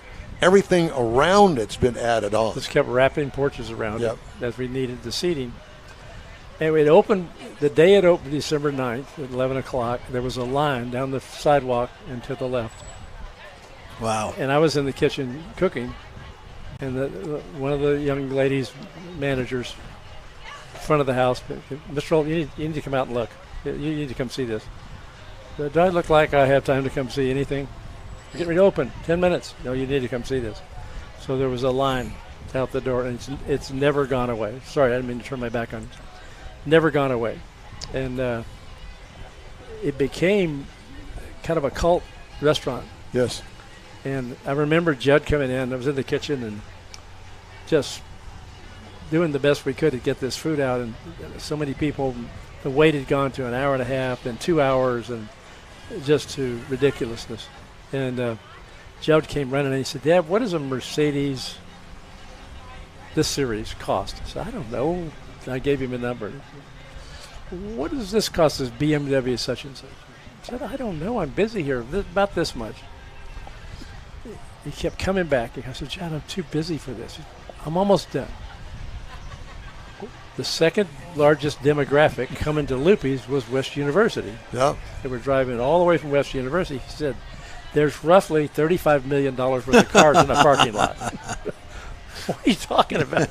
It's just full of Mercedes and Bentleys and BMW. Yeah. BMWs. Really. So I went out to see it. And we had a gravel parking lot, which I wouldn't drive my own cars in, you know. Any rate, that's its humble beginnings. Gregorio Yendez is still with me. Works a couple days a week. Yeah. Whatever he wants to. I retired him, sent him home. He came back in 2 weeks, said, "I can't do it." I said, "Can't do what?" "Stay home with her every day." Yeah, sure. Yeah, so he comes in. That's awesome. Yeah. Well, and you've got some employees that have been with you for 35 years. Yeah, almost 40. Yeah, wow. 38. Teresa's been with me 38 years. And I was blessed to meet you in the drag racing tour when I did that. And is it RuPaul? Yes. Yes. You remember that? I remember that. I actually, like you and the Lupe Tortilla brand, I started him in the business. Did you? I showed him the ropes, so to speak. Yeah. But I'm bummed. You said ropes. Ropes. Not the rope. No. Yeah. And swings. Yeah. Yes. But at any rate, and I met you in Las Vegas. Meant to be. It was meant to be. And I've been blessed ever since. Yeah. And it's been a good partnership. And, when Stan approached me, want to have this car show, this cruise in. I'm going, we'll be there. You want to come? I said, yeah, let us promote it. Let's be part of it. Let's be partners in this deal. And so here we are these many years later, and this restaurant wasn't here then. No. And, this was, boy, I'll tell you what, you hit the sweet spot in this one. Oh, my gosh. We never dreamed, we dare dream. It would have been egotistical to dream what this restaurant is doing. Yeah. There's 32 Lupes now. 32. 32. Did I hear that you're in Dallas now or going there? The boys have 8 stores in the Dallas-Fort Worth area. Wow. And still expanding. The opening one, the next one to open is in Conroe on 105. Probably there goes Peter. Yep. In July, I think, late July. Oh, really? But it's an American story. It really is an American dream come true. To start with nothing, I had $12,000 in the bank, loaned me $60, and opened the first Lupe's. In fact, there's a story. A friend of mine. It was hard when I first opened. I was struggling to people, and it wasn't really making a profit. And I called this friend of mine, an investment guy, named Dennis Cohan. I said, Dennis, I need an investor. Help me get over this hump. He said, well, give me 90 days in the black, and I'll bring you some investors. If I get 90 days in the black, Dennis, you won't be able to get an appointment, much less invest. He said, boy, do I regret that conversation today. But, yeah, it's just been a lot, raising a family. Well, you've also had a lot of really great support too. Let's not throw that aside, because there are so many people that love you and will support you at anything. No, Don, it's all on me. I did the whole thing by myself. Yeah. I mean, in all humility, no, I'm probably 1/10 of 1% of the success of that restaurant. Well, I mean, somebody that comes up with the recipe and stays with it for as long as you did in that little bitty house over there. And I keep telling people, you don't have any clue. That little place out there, that little square block, it was in the middle of nowhere. It was. And you had to actually know about that Lupe Tortilla to get to it, because it's not on the corner. Wow. It's on the corner of Stafford and what's the other street Grisby. there? And Grisby. Who knows that? Nobody. Nobody. Yeah. Well, when we opened Webster, we kind of hit it. It was off of the main beaten path. And, right. Way back. I thought, well, the original, was hard to find. And Chad, after they drove the last day, he said, yeah, it took about 17 years to get it rolling. Yeah. Well, that's the one on Bay Area. Mm-hmm. Yeah, Bay Area. And it overcame the bad location and is doing really well.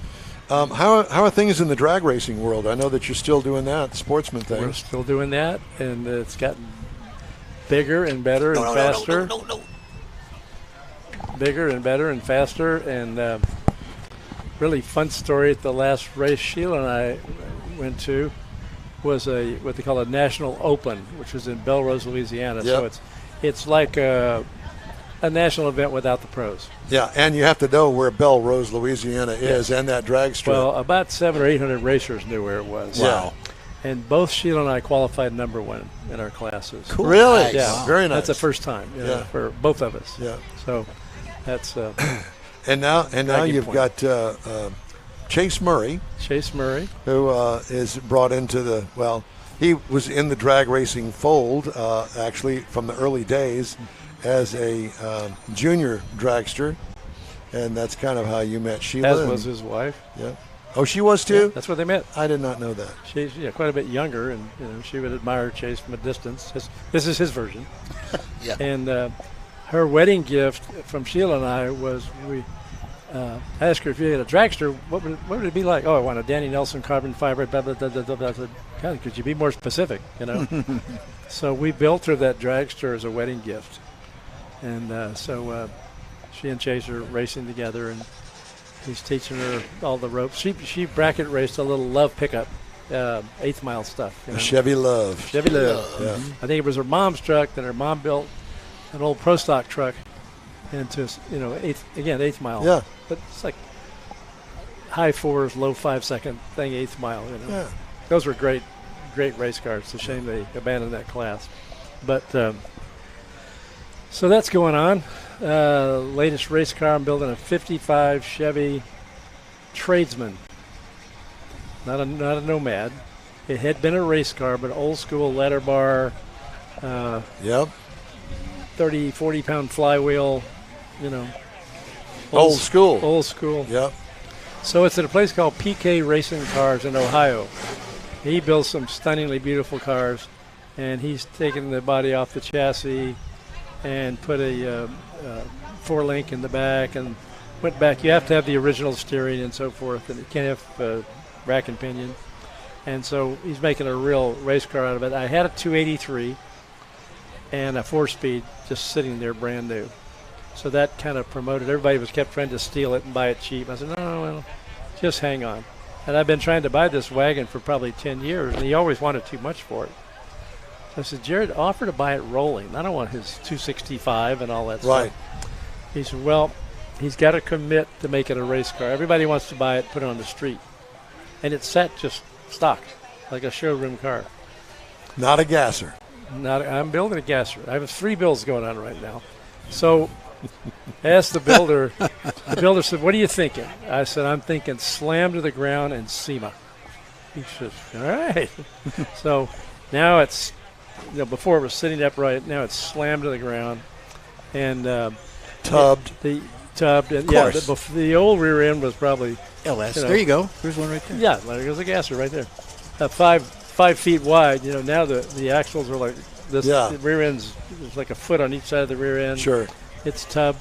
And we're going to do it in that Destroyer. It's red now. We're going to do it in that Chrysler Destroyer gray to put on Demons and kind of a brick red interior with the chrome slats at the head and the Nomad. Yes. And it'll be a Superstock GT car, but a stick shift wheel stander. And the other build I had I don't know if you've seen it, I have a 1960 Rambler American. Oh, my God. Last time I talked to you, you were getting ready to either buy it or just bought it. I just bought it. It's shaped like a bathtub. And it's at Brink Racecraft, and they're making a street gasser out of it. And it is going to be stunning. I can't wait. It will be at the next car show. They're getting close. We need to have another one of these soon. We do. We Promise? can do it tomorrow. Yeah. We should have had it this afternoon with all the cars here. I know, exactly. Yeah. And then the last build, I bought a 57 Ford about 5 years ago, a Fairlane 300, one-owner car. I didn't re-register it. Oh, I forgot he was here. Anyway, I left the title open, and we sent it to Louisiana to Sean Broussard. We're going to leave. He's a big LS guy. But he's going to leave that in there, but airbag it and modern suspension and exhaust system and so forth, and leave the 312. It was the cheaper 57, but it had the higher horsepower engine, the T-Bird engine. Right. And we're going to paint it that. It's an E-code? It's a T-Bird? No, it's a 57 Ford Fairlane. Oh, Fairlane. And we're going to paint it. It's called, it's a Lexus color. It's I think it's called titanium silver. And we're going to do that with that kind of clay-colored interior in it, and but you'll be able to sit it on the ground, and everything's been re-chromed, and it's going to be a spectacular car. Thanks for letting us. That's the build. Thanks for letting us enjoy this wonderful event you got today. Wow, this is spectacular. You guys make Chase it. did a great job. You guys make it. I know Jerry's listening. Maybe Terry is listening, but I always have to give a shout out. They sent us their Wally. Boys. The what? They sent us their Wally from Dallas. Did they? And my granddaughter bought a car from them. Is that right? Yeah. So, again, great. Thanks to you, we got to meet the Emmons boys. That's great. Well, I should buy a Wally from them. So It's the only way you're going to get have one. Yeah, exactly. Stan Holt, owner, founder of Lupe Tortilla, and thank you again. We love you. Hey, the In Wheel Time Car Talk Show is available 24/7 through the iHeartRadio app. Just look for In Wheel Time Car Talk. We also video stream our 3-hour weekly show on Facebook, YouTube, and InWheelTime.com. Podcast from your favorite podcast provider. In Wheel Time Car Talk Show continues after this. Pro-Am Auto Accessories has been serving Houston's auto enthusiasts since 1984, providing world-class products for sports cars, European sedans, and American muscle. Pro-Am is known as the place to go to find exclusive and hard-to-find parts and accessories. Pro-Am is one of the very first distributors in the USA for brands such as Recaro, Redline, Momo, Corbo, and Simpson. Located in the heart of Houston's premier retail and service corridor, the Galleria area, Pro-Am's walk-in storefront includes an 8,000-square-foot warehouse, showroom, and installation bays. Pro-Am not only sells parts and accessories, but also offers installation and service. Pro-Am is now reaching a worldwide audience through Pro-Am.com, taking its local reputation to the rest of the world. At Pro-Am Auto, you'll be dealing with a small group of professionals who truly want to help you with your automotive needs. If you don't see what you're looking for on the website, call and Pro-Am will lend you a hand. Pro-Am Auto, 6125 Richmond at Green Ridge in Houston's Galleria area. Call them at 713-781-7755. Want to feel good about something special you did for someone special? In Wheel Time and the original Lupe Tortilla group of Tex-Mex restaurants have joined together to help a very worthy cause, God's Garage, a Christian-based 501c3 charity. We know there are lots of places and organizations out there where you can donate a car, truck, or SUV, but we're asking you, our car enthusiast family, to consider donating to God's Garage. Visit godsgarage.org and learn about its mission, the women that have been helped, how each one is screened, and about their Restore You program. A car donation is an easy way to make a difference in the lives of others. God's Garage needs good operating vehicles, but will take all types in working and non-working condition. Make your heart and soul feel good by donating your gently used vehicle and help support single mothers, widows, and wives of deployed military at godsgarage.org. Hey, you're on the In Wheel Time Car Talk Show. Thanks for riding with us today. We'd love to hear from you. Shoot us an email anytime you want to. The address here is info@inwheeltime.com. Time now for Jeff's Motor Minute. Yeah, the Motor Minute comes to you from Indianapolis Motor Speedway in Indiana.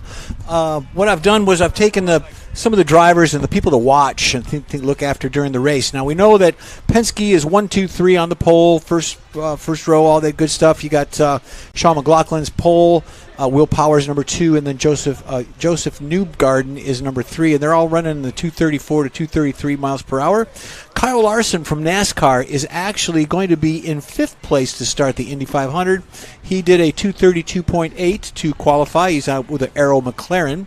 Now, guys to watch after that, you've got the Andretti Global, which is going to win. I don't care which driver in Andretti Global is going to do it, but they're going to win. Just telling you that right now. Put your money on Andretti Global. You got Kyle Kirkwood, Colton Herta, who's also a drummer, Marco Andretti, the son, and then Marcus Ericsson, who won last year.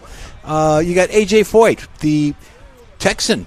He's got Santino Ferrucci. He's driving Chevrolet at 232.6. And then check this name out. Stingray Robb. Hell yeah, is a driver. That's my boy. Yep. And then, of course, you've got a lady, Catherine Ledge. She's driving a Honda for Dale Coyne Racing. So I thought it all was of that, legs. Ledge. No, leg. We're going to make it leg. What, right, what Mars? I'm sorry, I can't hear you. No, she's got legs. David finally woke up. Yeah, Catherine Legs. Anyways, check it out. The cover starts at 11, pre-race, all that good stuff, and I think it goes until like midnight, something like that. So I mentioned chance of rain too. I mentioned to Stan that we're ready for the next one. He says, well, hopefully it won't be this long next time between events, and we're hoping that that's not the case. I want to thank all of our friends that have come out today to participate. Not only in our show, but especially Tailpipes and Tacos. It's been a great event. I think that most of us, anyway, will agree that this has been the most popular event that we have been to at Tailpipes and Tacos, and we hope to keep that up. Thanks to Brad Thompson with God's Garage. He brought his crew with him and set up a shop out there in the parking lot. And, lots of information, lots of good information. Yep. So donate a car to him and God's Garage. We're going to continue the celebration here of Tailpipes and Tacos inside the Lupe Tortilla, where it's just about that much cooler than it is out here. Well, you're down there in the sun. Down there on this end of the table, me and Mr. Woodard down here. Don't you think that I haven't made mental note of that for next time? There's that. All right, we're going to wrap up today's show after a quick break here on the In Wheel Time Car Talk Show, so we invite you to stay with us. Everyone at the Tailpipes and Tacos Cruise In at the Lupe Tortilla Tex-Mex in Katy, thank you for participating in the best cruise in around, and look forward to seeing you again. You'll hear about the next cruise in date right here on In Wheel Time. Next time you're in the West Houston Energy Corridor area, be sure and stop in at the original Lupe Tortilla Tex-Mex at I-10 and Highway 6, or the Katy location on the Grand Parkway at Kingsland Boulevard. When passing through Beaumont or College Station, stop in and have Lupe's award-winning beef fajitas and frozen margaritas. There's always a celebration at Lupe Tortilla. Lupe Tortilla founder Stan Holt and his wife Sheila are winning racers on the NHRA drag racing circuit and have a collection of hot rods and classics that everyone appreciates. Look for them at the next Tailpipes and Tacos Cruise In. The date will be announced soon and will once again be held at the Lupe Tortilla Tex-Mex on 99 and Kingsland Boulevard, just south of I-10 and Katy. We'll give you all the details right here on the In Wheel Time Car Talk Show and online. Donations benefit God's Garage. We'll see you then. You own a car you love. Well, why not let Gulf Coast Auto Shield protect it? Houstonian John Gray invites you to his state-of-the-art facility to introduce you to his specialist team of auto enthusiasts. We promise you'll be impressed.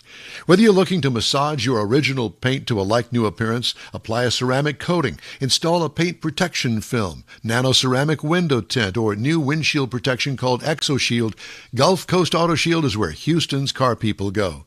Curbed your wheels? Instead of buying new, why not have them repaired? How about a professionally installed radar detector? Gulf Coast Auto Shield does that too. Get a peek inside the shop and look at the services offered by getting online and heading to gcautoshield.com. Better yet, stop by their facility at 11275 South Sam Houston Tollway, just south of the Southwest Freeway, and get a personal tour. Gulf Coast Auto Shield is your place to go for all things exterior. Call them today, 832-930-5655 or gcautoshield.com. Okay, well, that's just about it from today's big event, Tailpipes and Tacos. We're headed back to the studio next week. We hope you'll join us then. And then in 2 weeks, we'll meet you from Granbury, Texas. Yep. And the Lone Star Street Rod Association. Yeah. So we hope that you'll join us for that as well.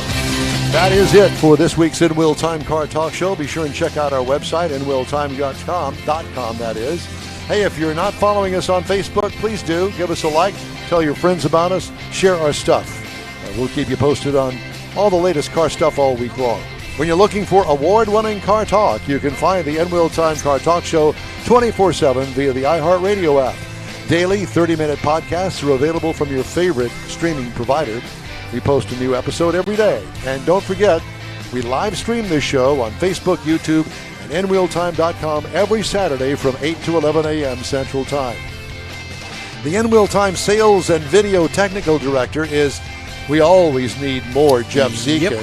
For booking agent, video editor, and captain of the Neaterville, Texas dance team, Mike Out of This World Mars, along with chief engineer David Ainsley, I'm Don Armstrong. We hope you join us next week. We'll be broadcasting from the Sugar Shack Studios once again before we head north to Granbury and the Lone Star Street Rod Association's yearly state run. Join us here on In Wheel Time Car Talk next Saturday, June 1st already. Wow. From 8 to 11 a.m. on all of our In Wheel Time Car Talk outlets. Have a great, safe weekend out there.